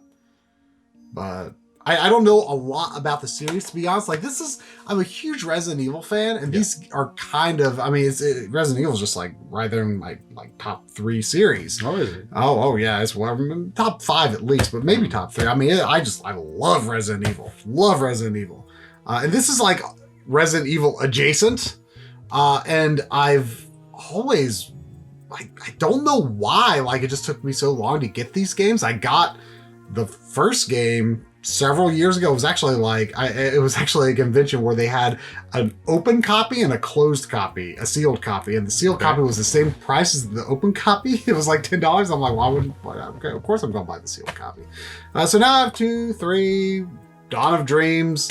I don't have a solid idea of how many more games in the series there might be, but this is, people have generally called them horror games, but from what I've seen, I'm not sure if that's really an accurate description. No, I wouldn't say so. I think they just called that because it's very Resident Evil-like. The first game in the series, I think, comes a little bit closer to that. But, no, the rest. I like 3 a lot, despite being kind of a contentious entry. But I do like... Yeah, that's that French guy that's in, every movie ever made. Jean Reno. Yeah. That's a series I need to dig into. I've played a few minutes of the first one, but that's the extent of my experience with it. So sure. Well, I think it's time to dig even deeper. Oh no! Yes, we're gonna dig into some of the expected. The Audi, the normal Audi purchases. Well, maybe some of these aren't, but most likely yes. Counterforce, which was, I think it was $3. I looked at the back and I was just like, okay, well, this looks contentious. So I had to pick it up. It seems to be some kind of rail shooter with a robot. I guess this robot. That is a beautifully designed and beautifully rendered robot. Yeah. And also a beautifully rendered logo by Conspiracy Entertainment. So, and that's what I noticed afterwards, Conspiracy Entertainment. Conspiracy Entertainment actually took over some of the licenses that Phoenix Games was holding on to. So this is just, continuing the legacy, the wonderful legacy of Phoenix Games. So I have high hopes for this game. We'll see who haunts with this one. But, it seemed like something that would make me cry. So I had to pick it up. This one was kind of interesting because this is by Majesco, which is a toss-up whether or not it's good or not. Or should I say terrible or not. But we saw some things there that really piqued our interest. So, number one, Panic Button developed this. Okay. So we were like, whoa, okay. They did all of these, the DF often talks about the impossible Switch ports. Yeah, I think they were involved in some very good ports. But yeah, Panic Button. I think Panic Button did quite a bit on Wii. I'm not sure. I think you're right. That name, I feel like that name entered my mind around that time. Right. I had never heard of this. I tend to think that I'm pretty good at kind of keeping track of games across consoles, especially bad ones. This I've never heard of. And I don't think we've said the title yet. Attack of the Movies 3D, which includes 4 pairs of 3D glasses. And indeed, it did come with 3D glasses. Unopened, no less. Yeah. So yeah, this is interesting, right? Because this is a rail shooter. It looks very arcadey. We were actually wondering, is this based on a real arcade machine or something? Yeah, did you look into it all? Looks like you find a bunch of kaiju type. Well, there's skeletons and there's asteroids, I think, and a giant eel and a giant scorpion. But they're bursting through your TV in larger than life 3D. it looks interesting. I think we should play this at some point. Yes. But yeah, had to pick it up. It was another one. I was like, I don't remember anymore, but it was in the single digits, and I was just like, yeah, I had to burp it up. Speaking of regurgitating up, Hulk Hogan's main event. You were kind of surprised that I don't already have this. Well, I didn't actually look at this very closely. I was just commenting that, I'm surprised that you don't have every wrestling game, but I'm getting worried. I'm noticing the purple case here. It is a Kinect game. It is actually, I think this has been nominated several times as the worst Kinect game ever made. Wow. But you might see Majesco is back. Okay. Before you take it from me, though. I want to look. Yeah, you can look. I desire to look closer. Yes, I will give it to you. But there's just a few more things I have to say about it before you take it and reveal it before I can say it.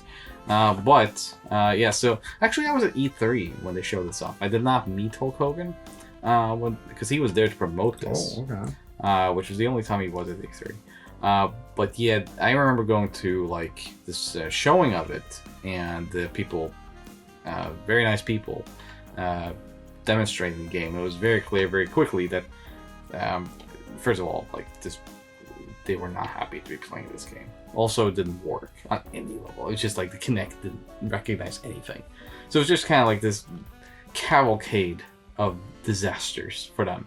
And I was just kind of sitting. I couldn't play it. I don't remember if press could even play it at the time. I mean, I thought you just said that no one could play it. Yeah, that's the thing. By the time I actually did try it at my friends, it's one of the worst games I've ever played. I again, did you? I mean, I don't. It sounds like it does not play. Yeah, it's very bad, and I have a suspicion it's also very unfinished. The developer of this is Panic Button. Indeed. Concerning about the quality of this, which right? we have some optimism about. Yeah.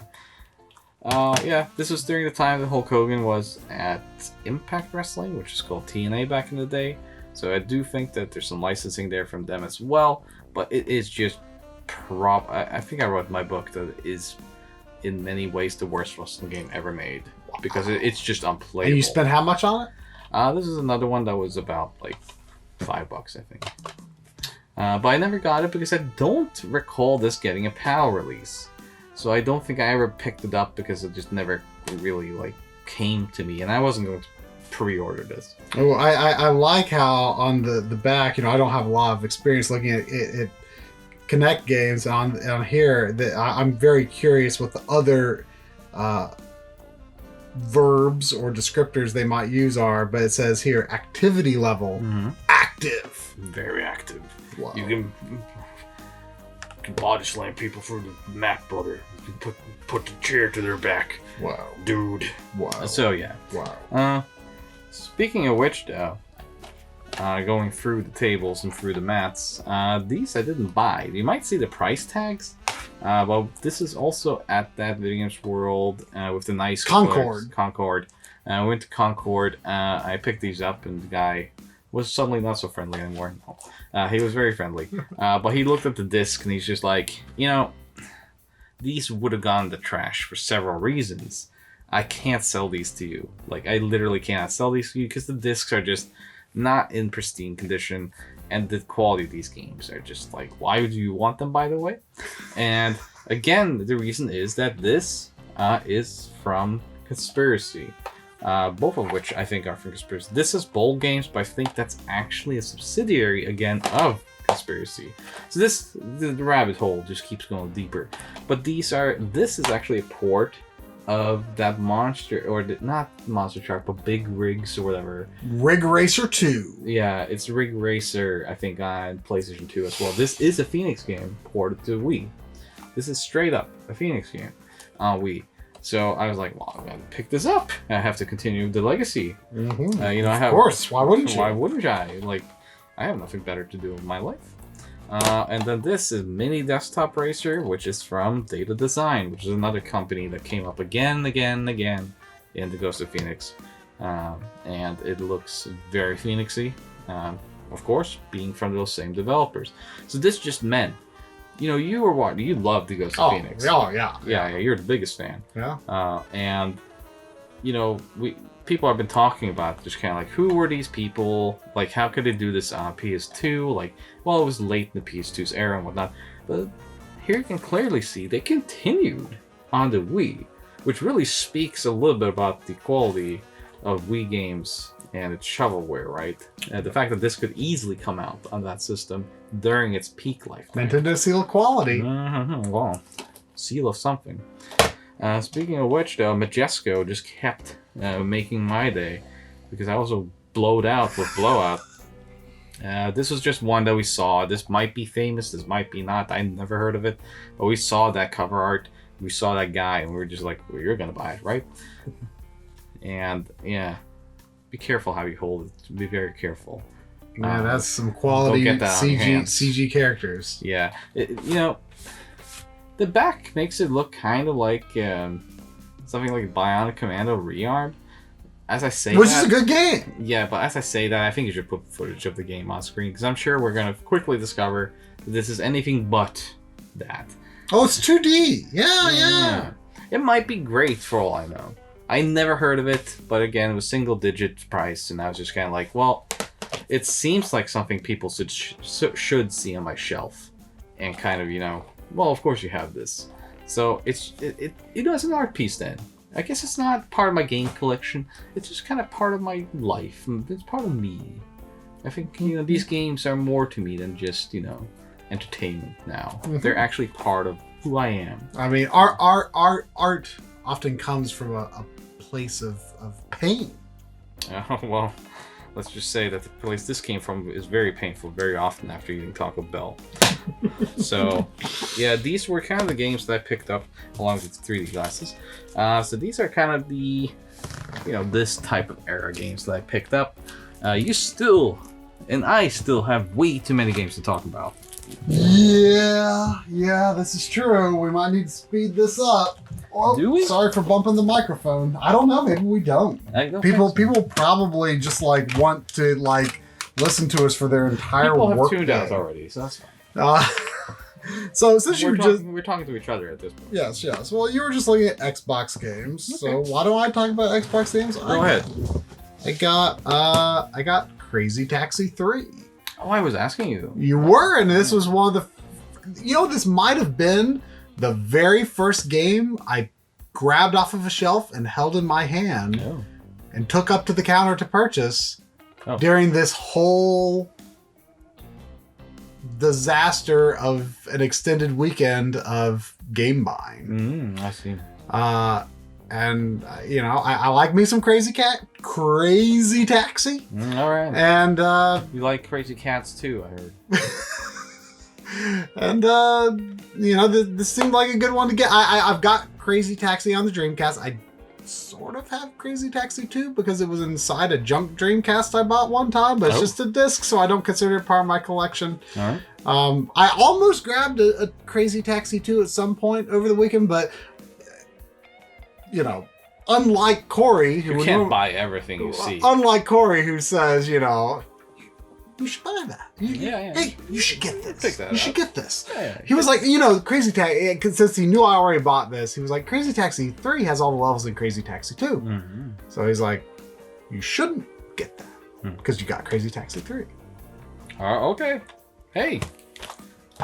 That's why the man has children. But speaking of crazy vehicles, I also got Big Bumpin', which I think might be, I mean, it's up there on the best video game titles ever made. Yeah, pretty much. I mean, Big Bumpin'. It's just fun to say. Big Bumpin' American Pinball. Might be on some there. There's also Pocket Bike Racer, which is, it's so weird because I knew, like, I've already got Sneak Pocket King. Bike. Oh, that's another one? I never heard of this. Wait, really? No. There's like Sneak King? So, okay, whoa. Okay, so this could be leading to interesting revelations for us both, because I had in my head there are 3 Burger King Xbox games. Yeah. And I have Sneak King already. I've had that for years. Yeah. I knew about Big Bumpin', but I never grabbed it until now. Right. And I feel like if I heard the name of the third, I always thought like, I can't remember what the third one is, but if I heard the name of it, I would. And then these were games that we picked up from Corey's childhood friend. Yeah, Chris. And Corey was like, "Oh, you should get this." And I'm like, "Oh. What? It's one of the Burger King games." I'm like, Pocket Bike Racer? I feel like I've literally never heard of that. I've never heard of this yet.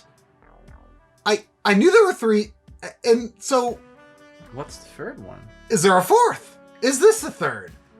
Like, so we're both having this similar memory of, like, there are 3 games, but we had never heard of this one. I think this is like the Mandela effect. I guess. Yeah. There's the 4. I guess that's not Mandela effect. This is the Shazam, right?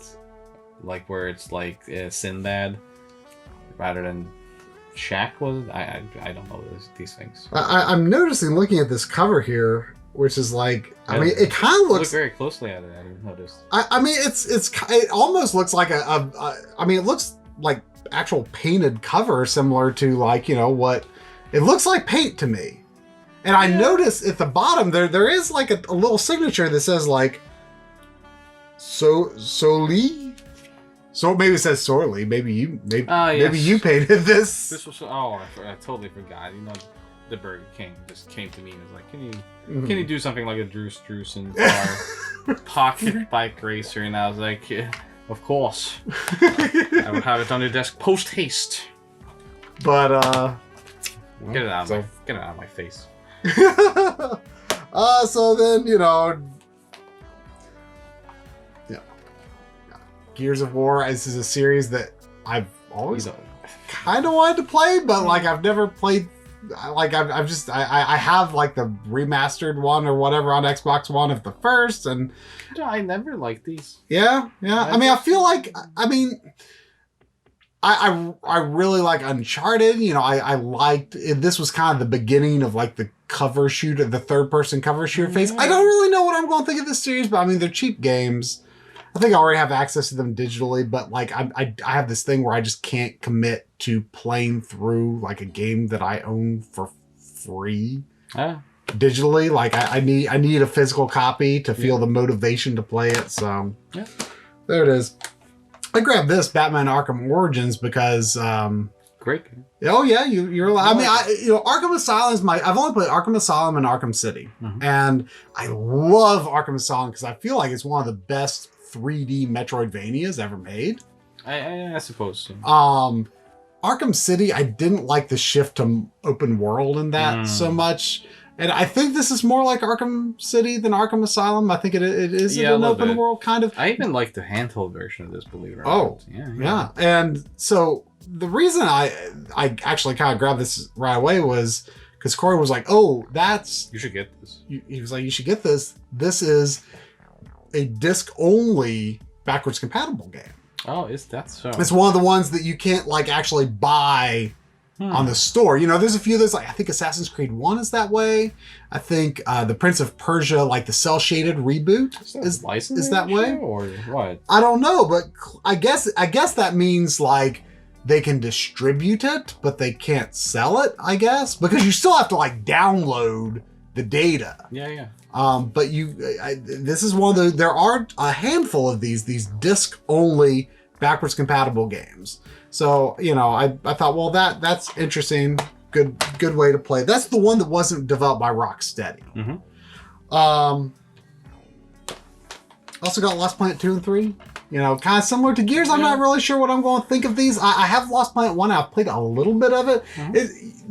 It feels very dated, but it feels interesting just because of some of its quirks feel very acceptable given the time frame it came out. And I assume these are probably a bit more normalized and they're like modernized in their controls, I would guess. I really like 2. Yeah? I'm not sure how much you're gonna like 3, but I would say that 2. I've imagined Lost Planet 3 probably goes, like I think it's a online co-op game, kind of like like Dead Space 3. That kind of went off in a different direction. But I mean, you just kind of want to getting those games over with.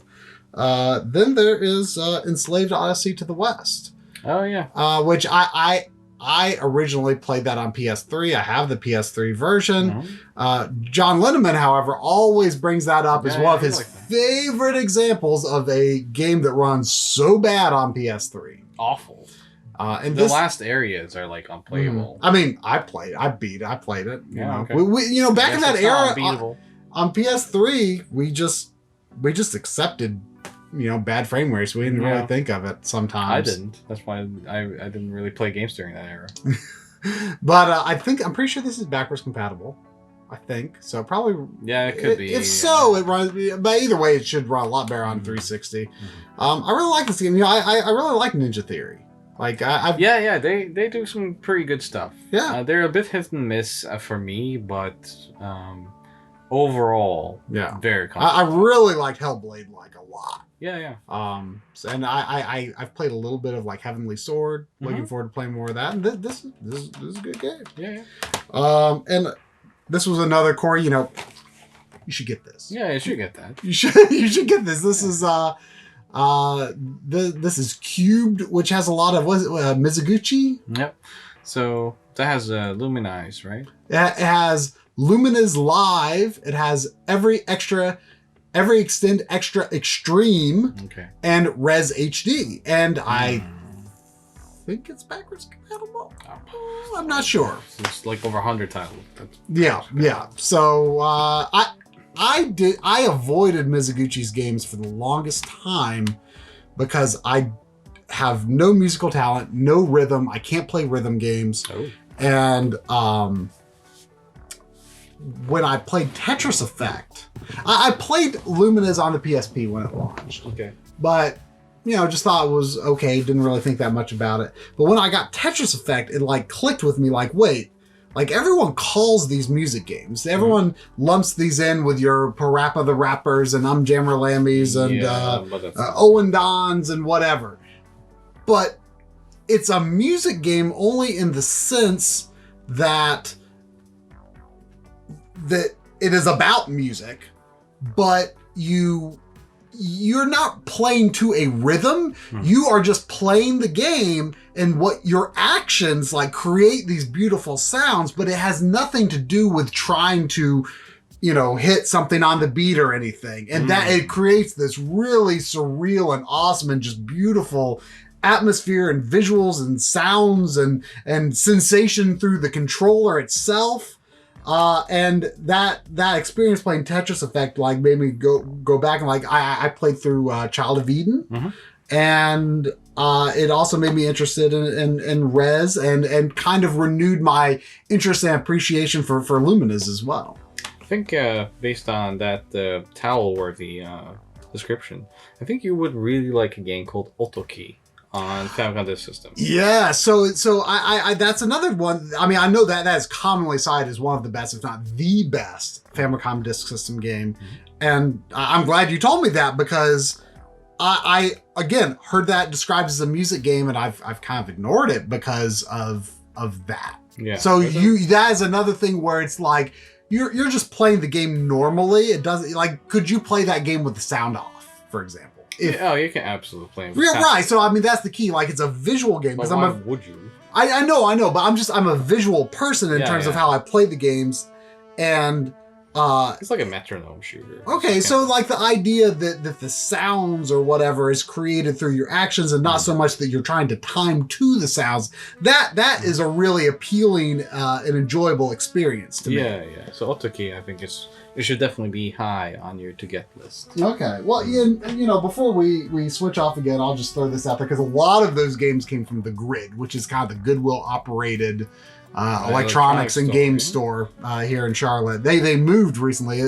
I went once with Corey and once with Audi, and these were the first times I've been to their new location. They had a sealed copy of The Outer Worlds. It's marked Xbox One used, but it was sealed. It's sealed. It's $11, and it's a game I've been interested in. So why not? Why not get the Outer Worlds? Why not? For $11 sealed. We're actually nearing the end. We kind of are. I don't have a lot left over here. So I'll kind of go for my pile.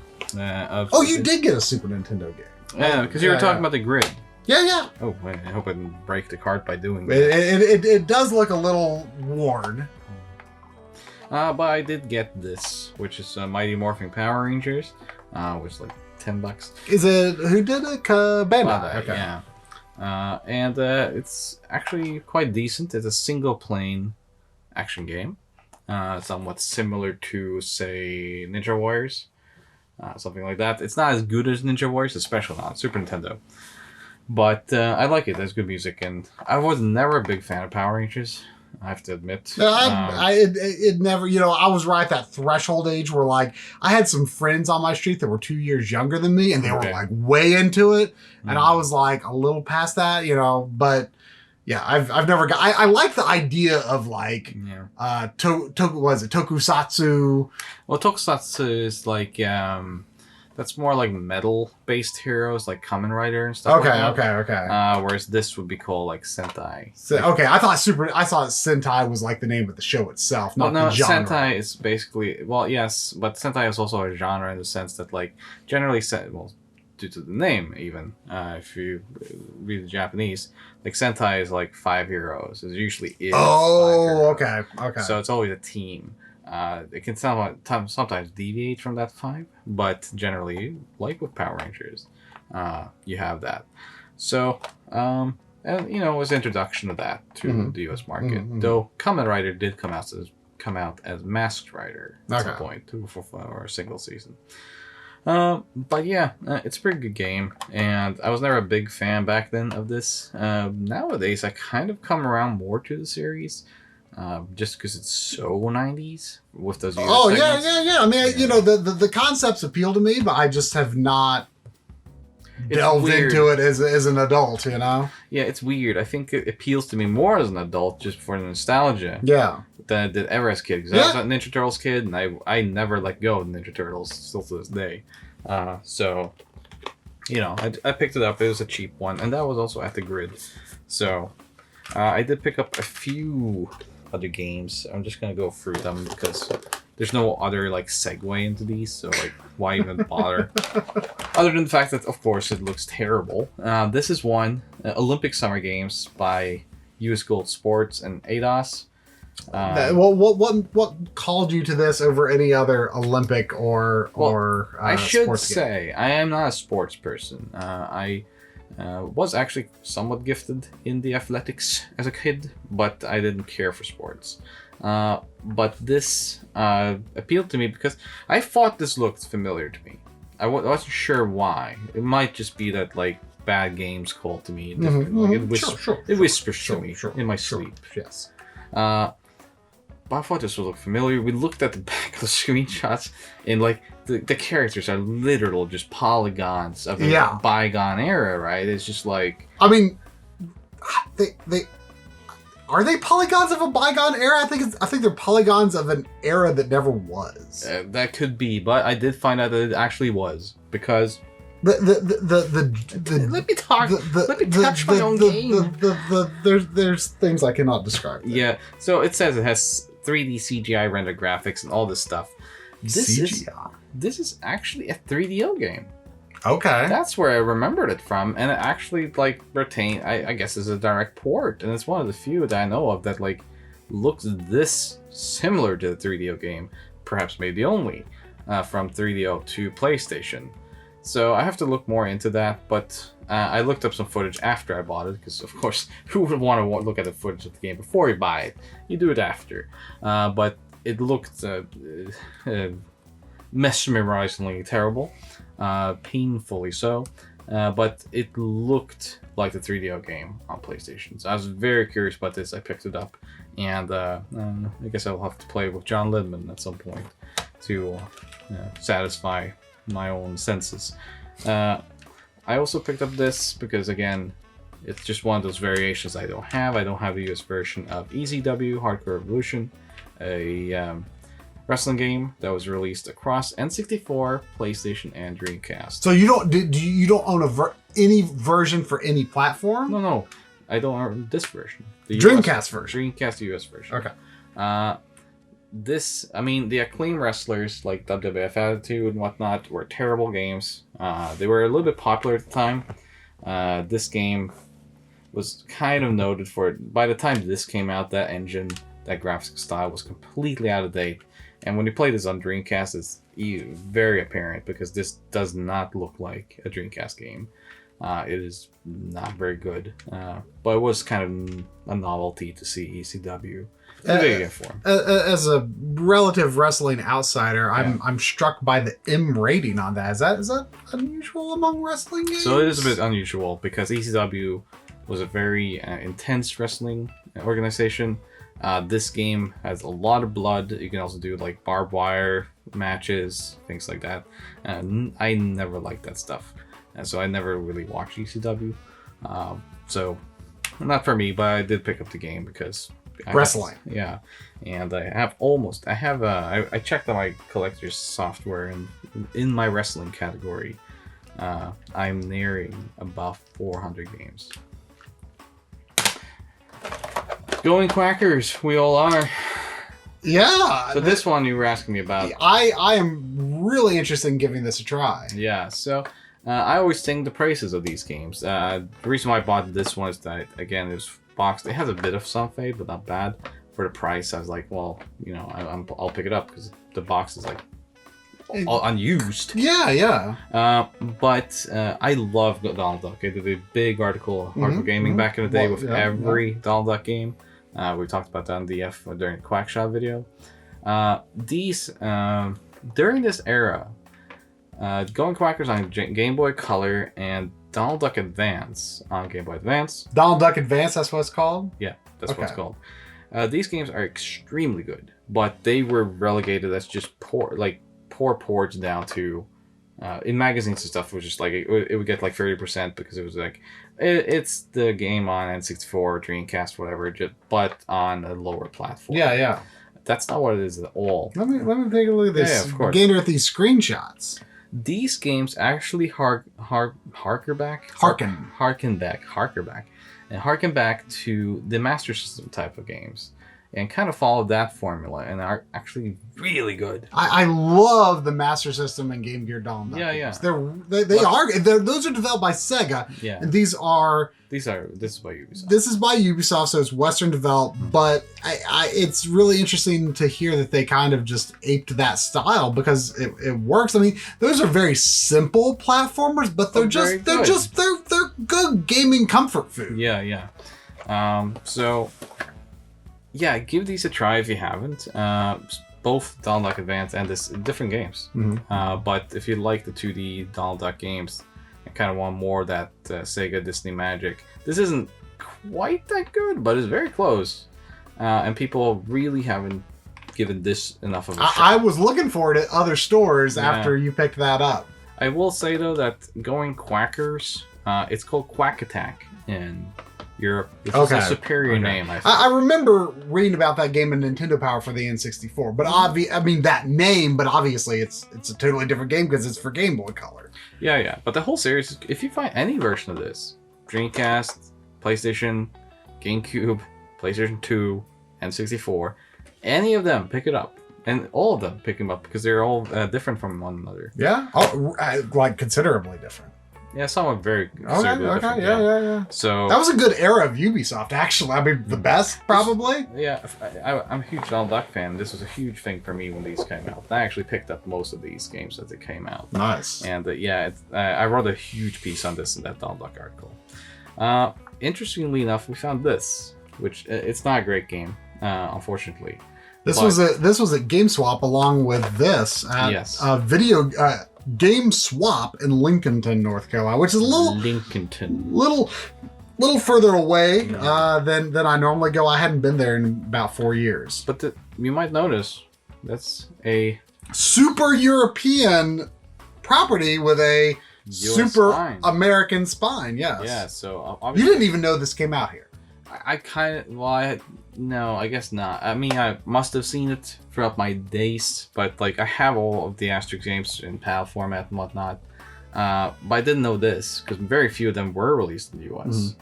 This is one of them, and first of all, like, look at the condition it's in. Yeah, I mean, yeah, and it cost nothing, and like, but I just didn't know, like, why would I find this in Lincolnton, North Carolina? Who bought this and who didn't want it? Because no one played this again, apparently.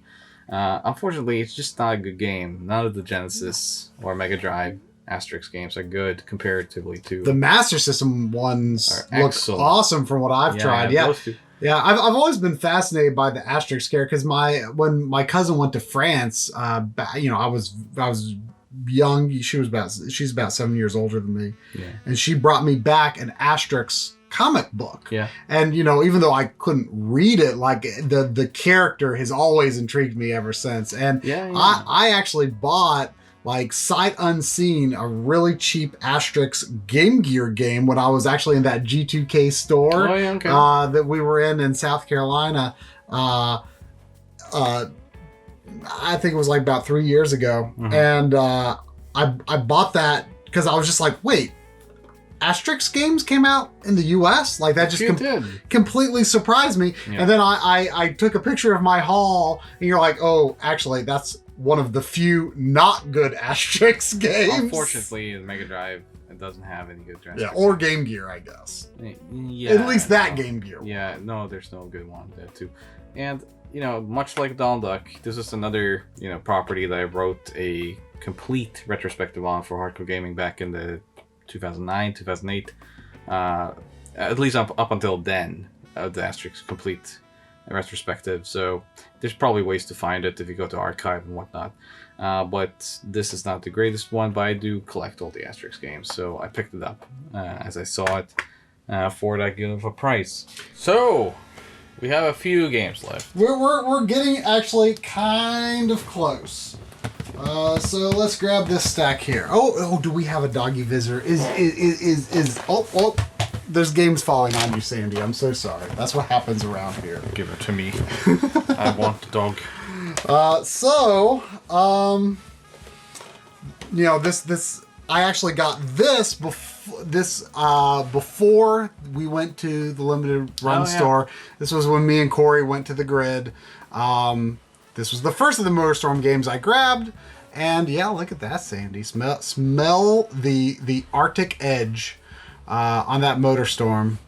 Again, John Linneman is a great salesman for classic games.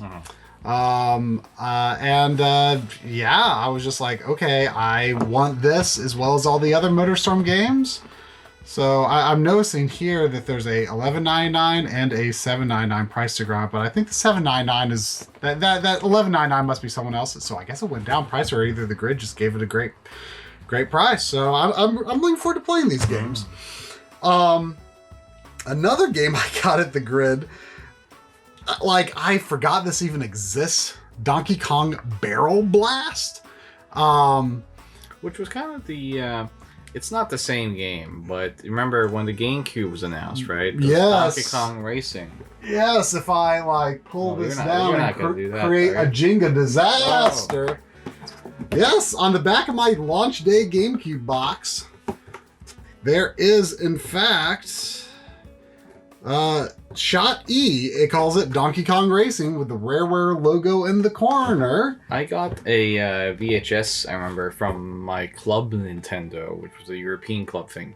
And that VHS has a trailer of it, like a CG trailer. Yeah, that sounds familiar. Yeah, it's on YouTube and stuff. You can find it. I'm sure you can put some footage on screen right now of it, but that's not the same game. No, it's not. This was this developed by the same people that did like the Jungle Climber or whatever? I mean, I'm not sure who made that. It's Palm. Yep. Is that I don't know if that's the same. But Palm.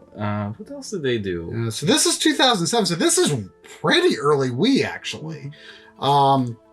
I just, and after I bought this, I was like, I looked at it and it struck me. I'm like, I just feel like I've never really seen this, or I forgot about it. And then I started seeing it all over the place. Like, I feel like that era of Donkey Kong was just something that I had like trained myself to just like ignore and not see. But I was like, you know what? Like, I ain't afraid of no waggle. I ain't afraid of no motion controls. It still isn't good though. Maybe it's not that bad. I've played it. It says on here, I mean, just to sell everyone on this game, it says, shake the Wii remote and nunchuck to race. And on the back, it has these diagrams of how to play, and it shows a blurry nunchuck and Wii remote shaking up and down. And it says, accelerate! I'm sure everyone is just dying to play it now.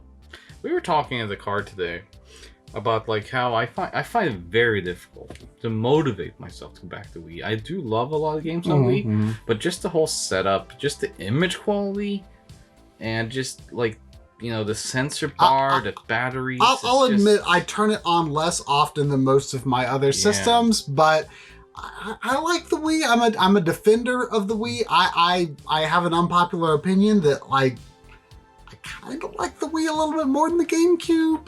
Oh, that no, it's not a popular opinion. No, I can't agree with that. I can't sanction such buffoonery. Then this is Excitebots Trick Racing, which actually it says Nintendo in the corner. I actually didn't think Nintendo published this. I thought this was, I can't remember the name of the developer who made Excite Truck. Next level? What the people who did is it the people that did Punch Out and Luigi's Mansion 2 and 3? Yeah. That's what I kind of thought. But I couldn't remember their name for sure. Usually it's weird, because usually it does say the developer on the back of Wii games. I can't see it here. Yeah, I mean, so yeah, I kind of thought that's what it was. But, for some reason, I thought this was a third-party published thing, and this was just them doing their own thing with another publisher and just still calling it Excite. I've only played a little Excite Truck. That was pretty fun. But it's generally considered very fun. I had fun with what I played with my cousins back in the day. I did later pick up a copy of myself, but I haven't played it much since. And I remembered that those people made another game, and for the longest, I could not remember for the life of me what it was called. And then when I saw this in Video Game World the other day, I was like, that's it, Excitebots. That's what it was. And I don't know. I don't know if this is considered as good as Excite Truck or not, but I mean, those people are very good. They're good developers. They make good stuff. I seem to recall that people really did enjoy this, but I never played it. I don't know why. Yeah, so I thought I'd give that a try. Yeah, people were very hyped for this when it came out. Really. Yeah. And then you reminded me. You pointed this out, and I didn't notice it. Is Marble Saga Kororimpa, which I might have known about these back in the day, and I think I was intrigued by them, but I kind of forgot. And I was reminded of them when Joe from GameSack covered this and Kororimpa 2 in a recent-ish GameSack video. And if I recall, I think he said he liked the first one better. That could be. Because he's a huge fan of Super Monkey Ball and really likes sort of the feel of, mastering the control of how the marble goes. And his criticism, if I recall correctly, I believe his criticism of the second game was it's a little too sticky, just less about, moving that ball around the board. So in this, I love Marble Madness. I love Monkey Ball. So I think this is right up my alley. Yeah. Good game. And of all things, I got a couple of PS5 games. This I actually forgot in my limited run. This was another Corey, You should get that. You should get this. Terminator Resistance Enhanced. I'm not sure when this was originally released, but this is kind of like a... I was not familiar with this at all. Double A-ish, if even that tier production. Yeah. I'm sure it's a small team. It's a first-person shooter that is considered like a true sequel to Terminator 2. Like it takes place in the future war, which is like not that appealing to me. To me, Terminator is about people from the future traveling to the past with the intention to change or preserve what happens in the future. Right. That to me is what Terminator is, and I feel like the past war is almost a MacGuffin in a sense. It's not a thing you're seeking out or trying to get, but it's like it's an excuse for the plot that happens, and the future war itself is not important. The events of that are not important. Right. I've never seen Terminator Salvation. That's what we're trying to avoid. Yes, I mean, I've never seen Terminator Salvation. I don't really want to. Yeah, that's not a very good movie. No, but and I personally find it kind of interesting to at least like explore future wars interactively. Sure. Well, and so we actually popped this in the other night and try a little bit. I mean, it feels kind of like almost like a PS3 game with maybe some updated assets or something like that. There was a lot of stealth in it compared to what we expect. Yeah. So I mean, it doesn't seem like amazing or anything, but it does perhaps seem of surprising quality for what it is. At least it is a little bit expensive though. It was like a $60 game at the limited run game store. It was a PS5 game. It is PS5. So I was surprised by the price, but I mean, Corey did enough of a salesman's job. I don't even know if he's played it. He just said you should get it. I should just get it. Should just get it. I got it. I thought maybe this was like a arcade port that the rail shooter, not T2, but there was like... I know what you're talking about, yeah. Yeah. I was wondering, is that it? But no, I was really just not familiar with this game at all. I'm not like... Because of work and stuff, I just can't keep up with like random games like this. I mean, Terminator isn't random necessarily, but like, there's just so many. I just never would have expected that to be considered good, but here we are. We did like what we played. I also just grabbed this randomly at a store that you bought nothing. This was at Gamers Alley. Yeah. Cool store. Cool store, but the prices were a little hard to see on like the older games, and so that kind of turned me off. I think they actually some were on them, but you just couldn't see them. So it just the layout of the store. I mean, if y'all are listening, like I've liked Gamers Alley in the past, but the past two visits, maybe up your presentation on the retro stuff. It might make me more inclined to want to grab it. It's always better if you're gonna put games like this, like stack them up. Yeah. Put this price sticker there. Yeah. It makes me not even want to ask, But the more recent generation systems that were very visible in the price stickers on us, and I've not played through Neo or Neo 2. I have Neo 1 on PS4, but since I haven't played it yet, I thought it'd be good to have the enhanced version on PS5. Plus, this gives me a good version of Neo 2. And it was only $20. I feel like it was used, but in great shape, of course, and I thought that was a good price for a PS5 game, especially a PS5 game that comes with 2 discs and 2 games. Now, see, since John Lemon is not here, let's just channel John Lemon a bit, because let's talk about like pricing, right? Digitally, I'm sure this is probably up there. I don't know, but in general, the fact that you can go into a store and just find a physical game at bargain bin or outlet sales, things like that. $10 per game in that collection. Not bad. Already you see some of the benefits of still going physical. Because those digital store prices, sure, they go on sale, but I feel like they almost never get as low as what you could get a physical copy for if you just looked around a bit. Yeah. So no, let's keep it physical. Yeah. So I've got a stack of PlayStation games and a stack of handheld games left. How much of your stack remains? Should I continue or should we trade off? Did you do this stack? No, I'll do that last because technically I didn't buy it. Oh, okay. But I can talk a little bit about these shortly. I did pick up a couple PlayStation 2 games. This was at the Grid. This is Neo Contra. Great game. You would not expect top-down Contra to be good. Yeah. Like, I assumed this game was bad for the longest time, and when I finally played it, it just, blew my socks off. Yeah. This is a very good game. I like this and Shattered Soldier.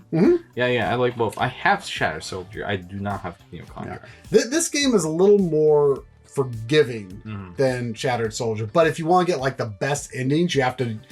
They have a really brutal score system that's like extremely hard to do. But this is a little easier to play through than Shattered Soldier. Yeah. So it was just cheap, and it was like, well, I don't have it. Let's go for it. Great, and honestly hilarious game. Yeah. The other game I picked up is Jet Li's Rise to Honor. You might be asking why. You had some familiarity with it. I did have some familiarity with it, So yes. obviously I have a lot of familiarity with it, but I don't have the US version. I am currently writing a new book, which I'm pretty far into.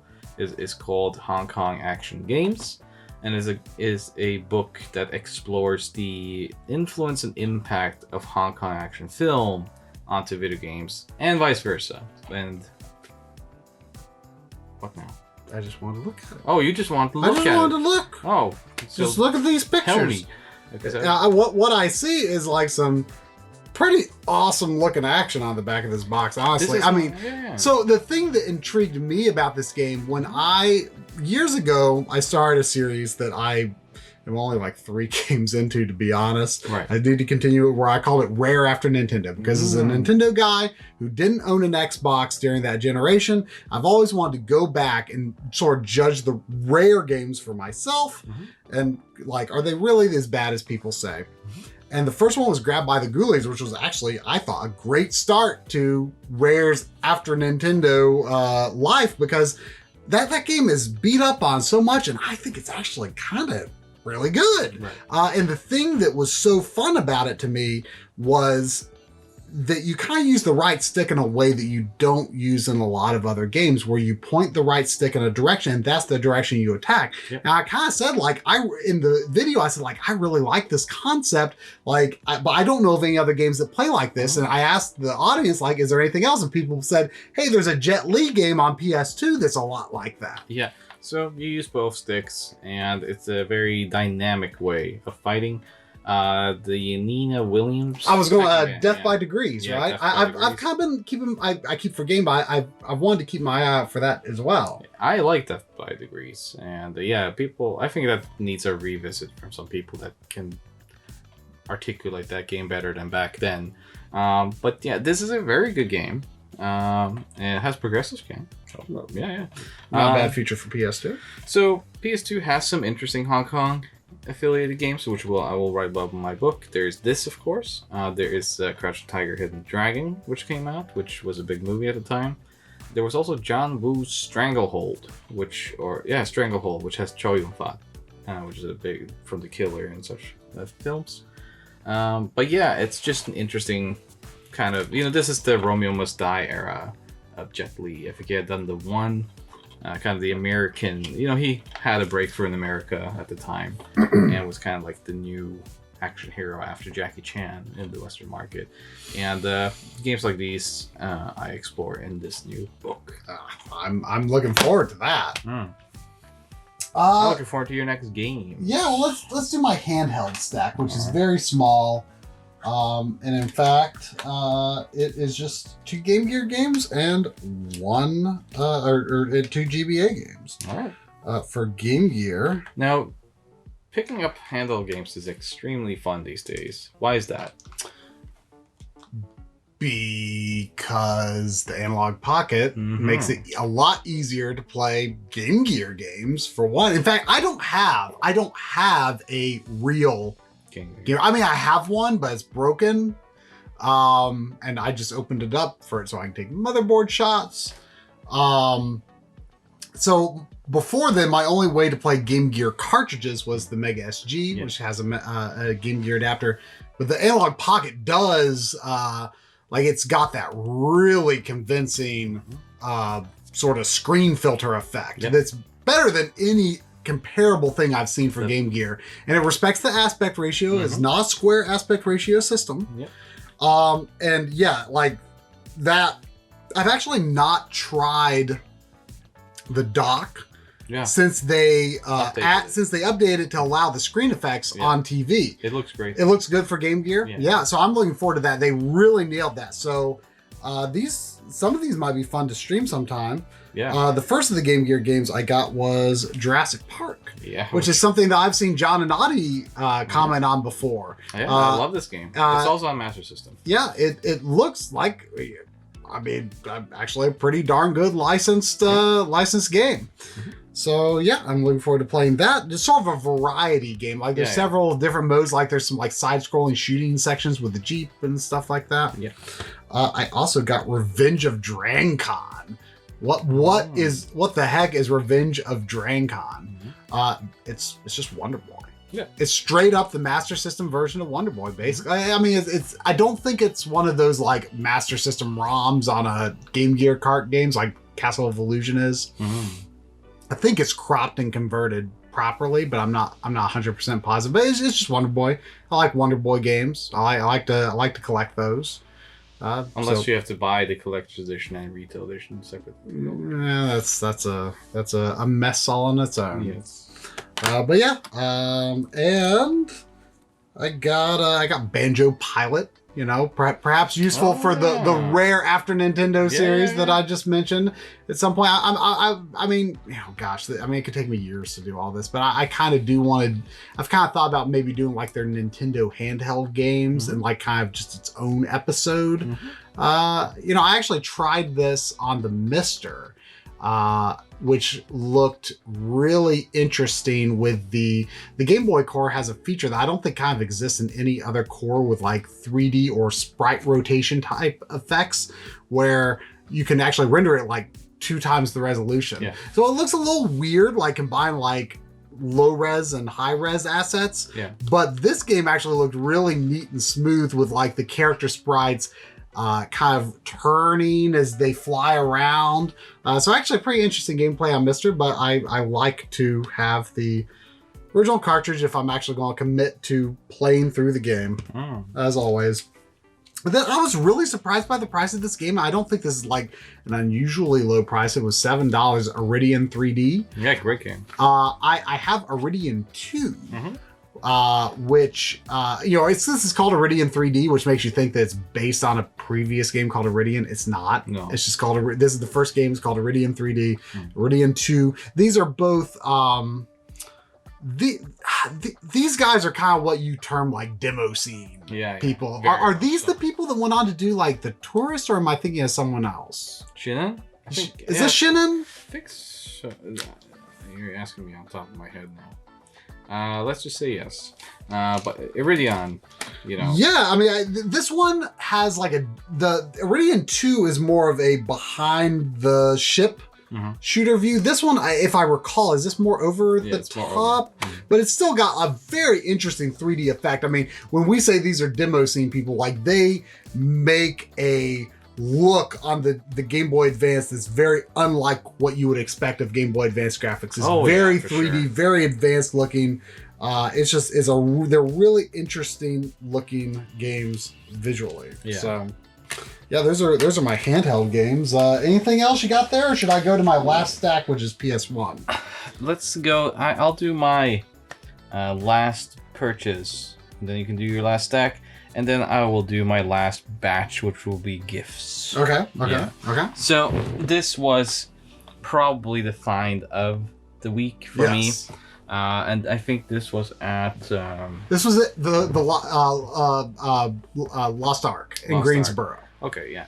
Lost Ark in Greensboro, they had clearly gotten a MSX collection in, because we found a lot of MSX games there. And computers.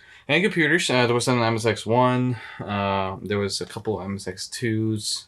There was, I think it was an MSX2 Plus there as well. They just had a lot of MSX stuff. Mostly just cartridges, loose cartridges. But a couple of box games. One of which, of course, was... Dracula. Yeah, Vampire Killer. Akamoto Dracula. This is a somewhat hard to find game. It's not super uncommon, I should say. But, being that it is a MSX2 Castlevania, it's always going to be pricey. And similar to the NES #1, but very different in how it's set up. It's the artwork is the same as the NES. Yeah. Artwork is the same, but it's a single screen experience. So each room is a single screen. You have to find keys to unlock doors. It's very different setup than the NES game. Music is a little bit expanded. I don't remember if this has SCC support. I don't think so. SCC being that sound cartridge that Konami did. But nonetheless, really good game, a really good price, I should say. I don't know if it's been there forever and they just never updated the price, whatever they did. I accept and humbly bought it. But like, yeah, this is just like one of those where it's like really good condition, complete inside, has a manual of all that beautiful artwork. And yeah, it's just exciting, you know. Castlevania on the MSX. I love the MSX. I don't think you play much of it.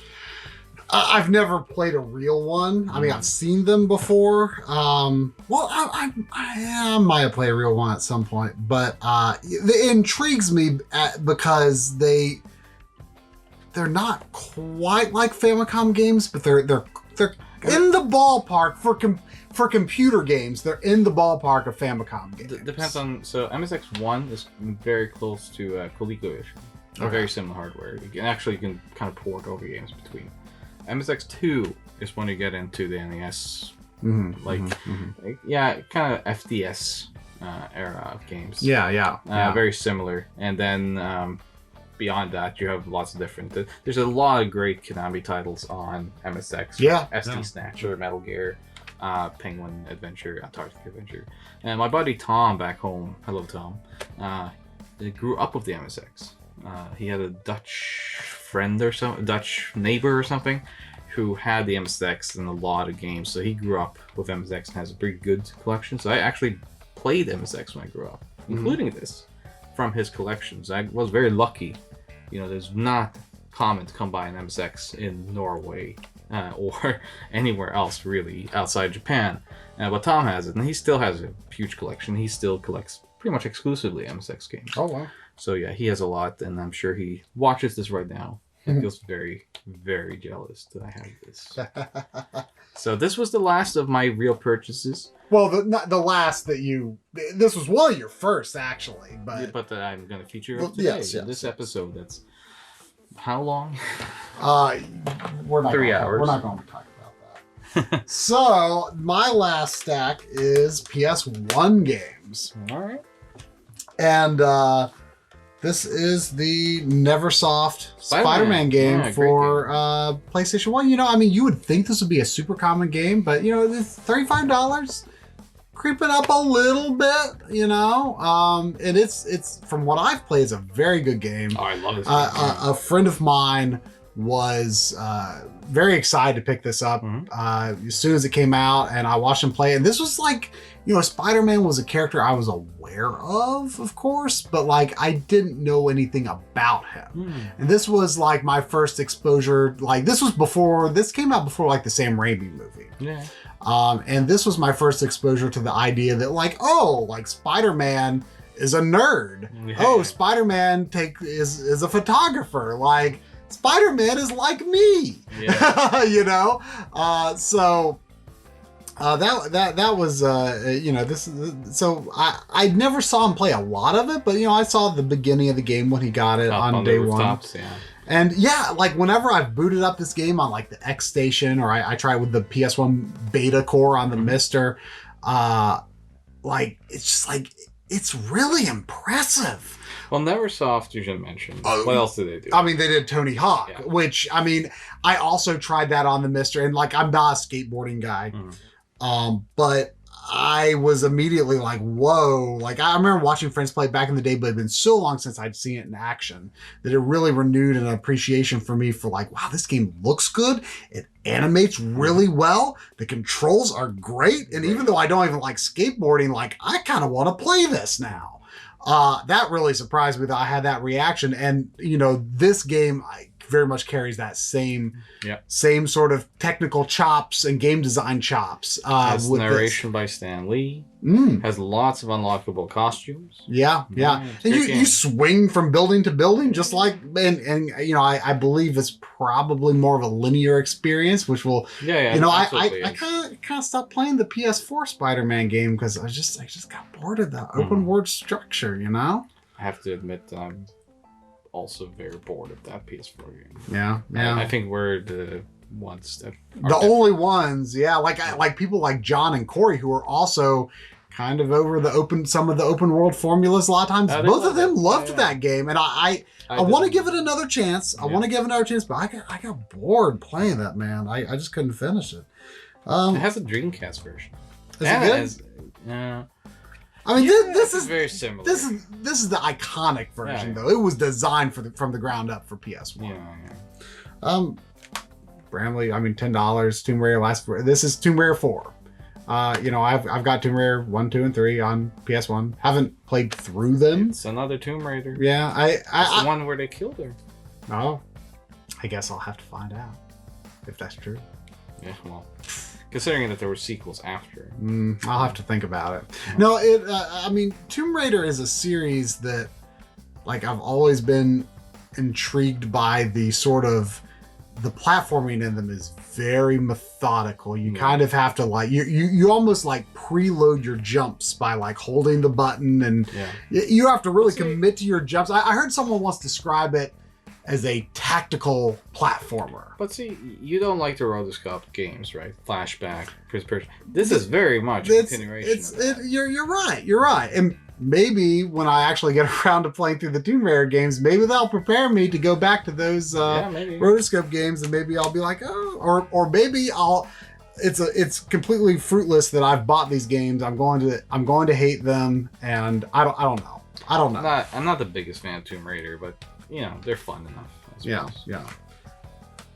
This is well, I'll just say I'll just hold both of these up here because these amazing games. These are more of the games I bought off of Chris. Okay. You know, he sent Corey a photo of the games he had that he wanted to sell a while back, and like I was like, oh, I'm gonna buy Tenchu and Tenchu 2 off of him. You know, it's interesting you're saying this is an amazing game because I don't know why he holds this opinion, but Corey thinks that Tenchu 2 is like a big disappointment for some reason. So it's very much the same as the first, and I don't find the mission structures as interesting as this one. I don't find the music in the first one is just incredible. I find Tenchu 2 to be very subdued in comparison. It does introduce some new features and elements and moves, but I just think that like the Tenchu 1, the leap that was needed was next generation, and that's why when you get to Wrath of Heaven, the third game, that is one of the best games I played on PlayStation 2. Wow. I love Wrath of Heaven. I almost bought a copy today, but it was way over. Oh, I didn't almost buy it, but I mean, I was like, ooh, show me that game, and now I saw the price tag. It was way overpriced. Tenchu 2 is just kind of like subdued compared to this. Yeah. A friend of mine got Tenchu 1 back in the day, and he got day one, and he was kind of making a decision between, because I think it came out around the same time as Metal Gear Solid. Yeah, I mean, that was always the publicity, because they always showed like Rikimaru like on the wall, like creeping along, which was the exact same move. Right. I mean, this was a little bit before, actually. And interestingly enough, Shokusugi, the ninja in like Revenge of the Ninja, Enter the Ninja, all those kind of movies, the 80s ninja movies, he did the motion capture. Oh, awesome. Yeah. So my friend was like, he was making a decision between Tenchu and Metal Gear Solid, like what to spend his money on. They're both stealth games. And you know, stealth was really hot at the time. You know, Metal Gear Solid especially popularized it. And when he ultimately decided on Tenchu because he was reading reviews like, oh, Metal Gear Solid is super short. Yeah. And he was really happy with his decision to get Tenchu. So he later did get Metal Gear Solid. But at the time, like, that stood out to me because that was like kind of maybe not the prevailing opinion that like Tenchu was better than Metal Gear Solid, but I mean, they're so different. They're so different, yeah. They both have a stealth element. But... Yeah, my main thing I remember from watching him play this was like at least at like nighttime, and technically I guess in the daytime too, but like the draw distance is so short in this game. It is short, but due to the fact that it's outside at night and stuff. Yes. The downsides of that are a little more apparent in Tenchu 2 from what I've played. A lot of it is in daytime. Yes. So, but I've wanted to get these games for a while and have just kept putting it off, and finally stopped putting it off. But the most incredible deal for me for the whole trip was today at one of the stores, one of these mini branch stores of Video Game World, the one in the Concord Mills Mall, which is not the Concord location. There's a location in Concord Mills, the mall. There's also a location in Concord. Yeah. Where else got Patriotic pinball? That's true. This is Incredible Crisis for the PlayStation 1 with the incredible price sticker of $45 that you can see on there. And wow, what a deal. Yeah. That is like half price of what it goes for now. We saw that at Lost Ark for $90. And you wanted to buy it. If it was $70, I would have bought it. Because I really wanted this game. I mean, I don't like paying $70 for games, but this is worth it. This game is just unlike anything I've ever seen before. And because it looks like the going price is about $70. Yeah. But I didn't buy that $90 copy. We saw this at the mall Video Game World for $45. I'm just like, I am like, if it's not like, as long as it's not in like awful condition, I am buying that. It's in good shape. This game, Corey streamed a little bit of it a few months ago, and it's a mini game collection, which sounds super unappealing when you say that, but it's this very story driven mini game compilation where you're kind of going through this linear series of just like ridiculous events. You're just like this salary man in Japan. And the most stereotypical of salaryman. Yes, I mean he is nothing like a video game hero at all. Just very boring looking guy in a suit. But all of these ridiculous, over the top movie like scenarios keep happening to him throughout this just stupid day. And it's just all these different mini games, and the way the character models are created and rigged looks like unlike anything else I've seen on PS1. Like they just look incredible in motion, and it is hilarious. I'm really looking forward to playing through this. It's ridiculous. I mean, it's a ridiculous game. It's fantastic. You have like a rhythm dance game. It starts out with that. You have an Indiana Jones kind of like rolling boulder scene. You have like that boat scene where it's just insanity upon insanity. I really love this game, but I do not love this box art, and I think the European box art is better than that. Yeah, the box does not really sell what this game is about at all. I really don't understand what they were going. Yeah, I mean it's published by Titus. They just didn't know how to publish a game. Oh, yeah, I see. So the music I think is by Tokyo Ska Orchestra. Oh, okay. Yeah, I think that's their name. And they did a few other game soundtracks as well. I mean, they were a popular band, or orchestra, but I mean, it was this band. But the music is really good. Yeah, and by the way, hey, it could be gone by the time you're watching this, but at the Concord location, they had another copy, and it was $45 as well. So just hot tip out there. If anyone is in the area. But yeah, that is the extent of it. This is the biggest haul of games I've ever gotten in this span of time. It's embarrassing. It's horrible. I am not allowing. And you're not even married. Yeah, like I'm mad at myself. I cannot spend this kind of money the reason why this is such a long video is it's also like kind of self-therapy for us to go through these games one by one. I don't know. Maybe I'll feel worse now, but I feel incredible about that deal on Incredible Crisis. I will say that.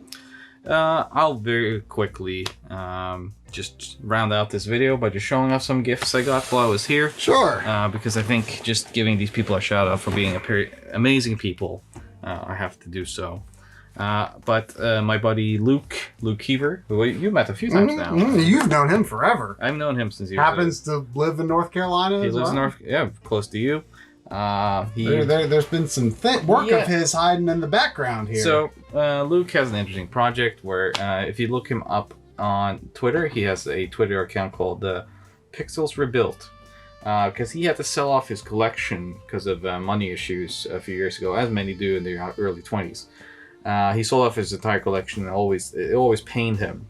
But he's a much better place in life now, cleaned up life, and started rebuilding his collection. And he wanted to make it more interesting, and he asked me for ideas. And I always knew that he did these for kind of self-therapy. We can see the other one there. This is a Jim Power. And Luke is very good at this. He makes them for people. He never did it for anything else but the hobby and kind of self-therapy during troubled times. And so I told him, why don't you buy one-on-one game? And for each game you buy, you number them and you create a perler, just based on anything in the game. And he did. And he's at the time of this recording, he is on like 102, I think? 102 games. And yeah, I mean, they're fantastic. Yeah, he showed me his whole collection one time when we met up at Video Game World. Yeah, that's pretty awesome. Yeah, I always like to feature Luke's work. He's a very good person. And when I came over, he gave me some games as gifts. And I want to show them off here because, fantastic stuff. It's all part of the haul, so... Yeah, part of the haul. Though I didn't have to pay for it. But Absurd Dreams, one of my favorites on PlayStation 1. I played this a lot with Tom, with the other friend I mentioned. I guess everyone's kind of discovering that I actually have friends. But Absurd Dreams is a roguelike and town builder RPG, very similar to stuff like Share and the Wanderer. It has like Pokemon monster sort of buddy elements. On top of everything else. Yeah. It has that, and it has a dating oh gosh, well. This is the Renaissance man of games. It's not the best, but yeah, I've tried it. It's a little jank. It's a little bit jank, but I love it. I love the art. I love the music, and it just has this completely unique atmosphere that I think very few games have kind of recaptured. And Tom is always looking for similar games to this. I think the closest he's found is Izuna on the DS, those Ninja for Hire games, or Unemployed Ninja. Those play very similar to this. This had actually 2 sequels. It had a remake on Game Boy Color, which is very similar. And had one on DS called Tao's Adventure. Which not sure if I heard that. No one has played it. Yeah. Tom has it because it was a sequel. But yeah, so Absurd Dreams, I told Luke about this a while ago, and he remembered and picked it up for me. What a good friend. He also knows that I like 3DO, so Batoru Pinball. It's a Japanese pinball game for 3DO. I love Japanese 3DO games. Another crossover episode, I think, eventually will be to take a look at a few of them, and this is included in that. So, just a 3DO game.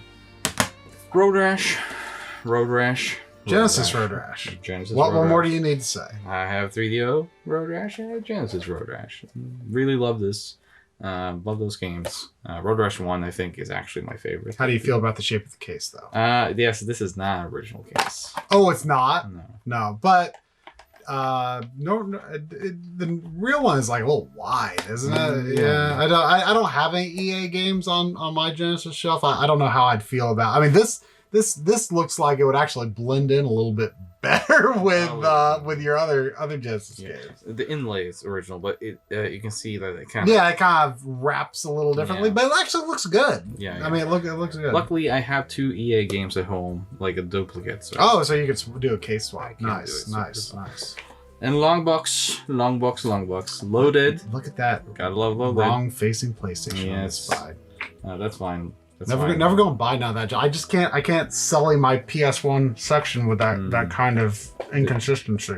There's professionals you can pay to try to talk to you about that. But loaded, very violent, but also very fun, kind of overt shooter. Which I think most people play this, but I like it. It did have a sequel called Reloaded back in the day. So it was very early in the day. So it was a very famous like demo game. It was on demo discs a lot. So the first prison area, people have played that a lot. I like how the quote on the back of the box from Game Players is possibly the bloodiest title of the year. Well, of that year, it might have been.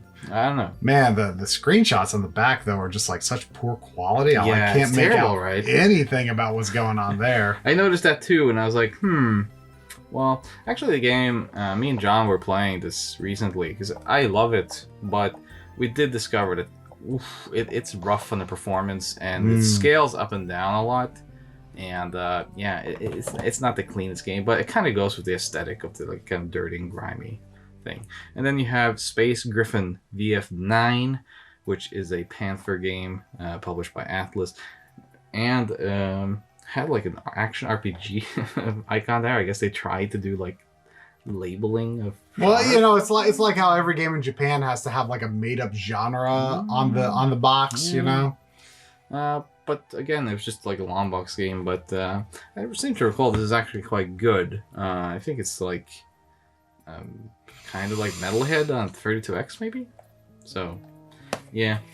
And then this was another one that actually shipped to him. So this is one I paid for, but this is a Kickstarter game. It is called Anguna, Scourge of the Goblin King. I think Anguna was originally like a GBA homebrew, like the RPG, and this is a sequel. It's a NES cart? This is an NES cart. Okay. Yeah, and it's a sell-it-like kind of game. I mean, I like the coloring on the art, but I'm not sure about the art. But that's the look on the character's face, like, you know, art is. I would not buy that game based on that character's face, but if I were to turn around the back of the box, I mean, it looks like it could be a good game. It could be, but I don't know. It leaves a lot to be desired. The last of the gifts, well, CDI. Let's talk about CDI a bit. We haven't mentioned him yet, but we shall mention him now. Importantly, we did meet a certain Mr. Dopley. Oh, yes! At the LRG store. Yes! Dopley is the gentleman that reverse engineered the Zelda CDI games. But when you introduced me to him, I was just like, what? Your mind was blown. I can't believe you're here. You did play them on stream with me. Yes, and he was in the stream chat. And yes. He did incredible work on that stuff. And he came down for reasons to the LRG store to just meet up with people and talk and do things. And we met with him. We know him via online. It was the first time we met him. He's a wonderful person. Oh yeah, he was just a delight. Yeah, very delightful. And before he left, he was like, "I want to give you these 2 Dutch CDI encyclopedias." Dutch CDI encyclopedias. Yes. And I was like, thank you so much. I mean, what better parting gifts than this? Being that he is the man that has brought back the CDI full scale, and I am a man that loves CDI and a full body scale. Do you? I absolutely do. I love it. Well, speaking of lying to myself, is this the last game? Is this the final game? Oh man, that's a good one to end on. Yeah, I did it. I thought of it. Oh man, I plan ahead. Man, this guy knows how to do it. I know how to do it. But the developers did not. This is Surf Ninjas, based on the hit film Surf Ninjas, starring Leslie Nielsen as a samurai robot, and also, what's his name? The guy who played Kato in Team NT2, Ernie Reyes Jr. He's the main character. I always wanted this. And have you seen the movie? I've not. Okay, so in the movie, the younger of the brothers, whose name escapes me, that is not Ernie Reyes, but the younger brother has a Game Gear in the movie where he plays the video game Surf Ninjas. So a little cross promotion action here. And in one of the scenes, he plays the scene that's upcoming. So he has like the Game Gear he has with the cartridge of Surf Ninjas is predicting the future. So wait, is this just an Easter egg sort of in the movie, or is he actually aware that this predicts the future? No, he is not aware, and also it's a. Do they realize it later? Well, it's more like it's in a restaurant or something. Okay. He's sitting there playing, and then in the game he's also in that same restaurant, if I remember it correctly. It's been many years, and he sees ninjas coming down for the ceiling in the game, and he's like, huh? And then the ninja's coming in real life. Oh, okay. The funny thing is that, like, if you actually played this, it's not the same game that he's playing in the movie. Okay. In the movie, it's just a made-up game. This is a real game on Game Gear. So it is kind of cross-promotional, but this is not the same game. I always wanted it just because of my lows. It's sealed. It's sealed. And you were telling me, like, so I have this game, Surf Ninja sealed. There's a funny story about this, because, like, right after Corey and I finished working on the Analog Pocket episode, like, I was definitely in the mood to get more Game Gear games. Yeah. And a friend of his from forum days forever ago owns a game store, I believe, in upstate New York. Yeah. And we, he took pictures of, like, Corey wanted to buy more GBA games. I wanted to buy more Game Gear games, so he took pictures of all those, and we picked some we wanted to buy off of him. And just as a gag, he just put a dusty sealed copy of Surf Ninjas in my box. And, we laughed about it, and I took a picture and sent it to, our chat with John and Audi. And, I just thought, oh, ha, ha, ha. I thought, like, oh, like, I'm not familiar with this movie. I'm not familiar with this game, but I know that, especially because he said it as a joke, I knew, like, this has to be some garbage. Oh, it is garbage. And I just thought it was funny. I had every intention of keeping it. Yeah. But Audi was like, I can't believe it. I want that. I have wanted this game boxed for years. Yeah. And, like, so through this act of either kindness or malice or joking on behalf of this guy we know through Corey, this game unwittingly found the one man in the entire universe that, like, actively wanted this. And I now have it. And what better way to end this multi-hour long pickups video of us making mistake upon mistake by highlighting the biggest mistake. That, though, Mark, it is printed on recycled paper. So, I mean, there's that. There is that. And, it will never go in the garbage now that it's in my hands. But that was more games than I ever will even be able to play. But to sum it up, we have accountants and they will go to work. We also, some of us have partners, and I have a lot to work to fix this. But thank you so much. Of course, I want to watch. If you watch this whole thing through, thanks so much, and do let us know how much we rambled on and how we could not pay attention. And then, hopefully someone puts timestamps out there on the funny parts.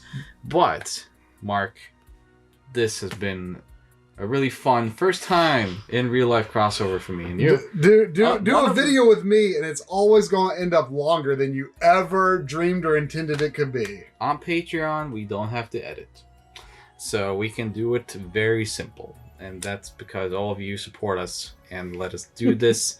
And I'm very happy that this was the first video I could do with their friend in a new home, as I will actually be in your close proximity for a good while now. So there will be a lot of crossovers with My Life in Gaming on DF. And of course, we will bring John over as well to do videos with us in person and overseas.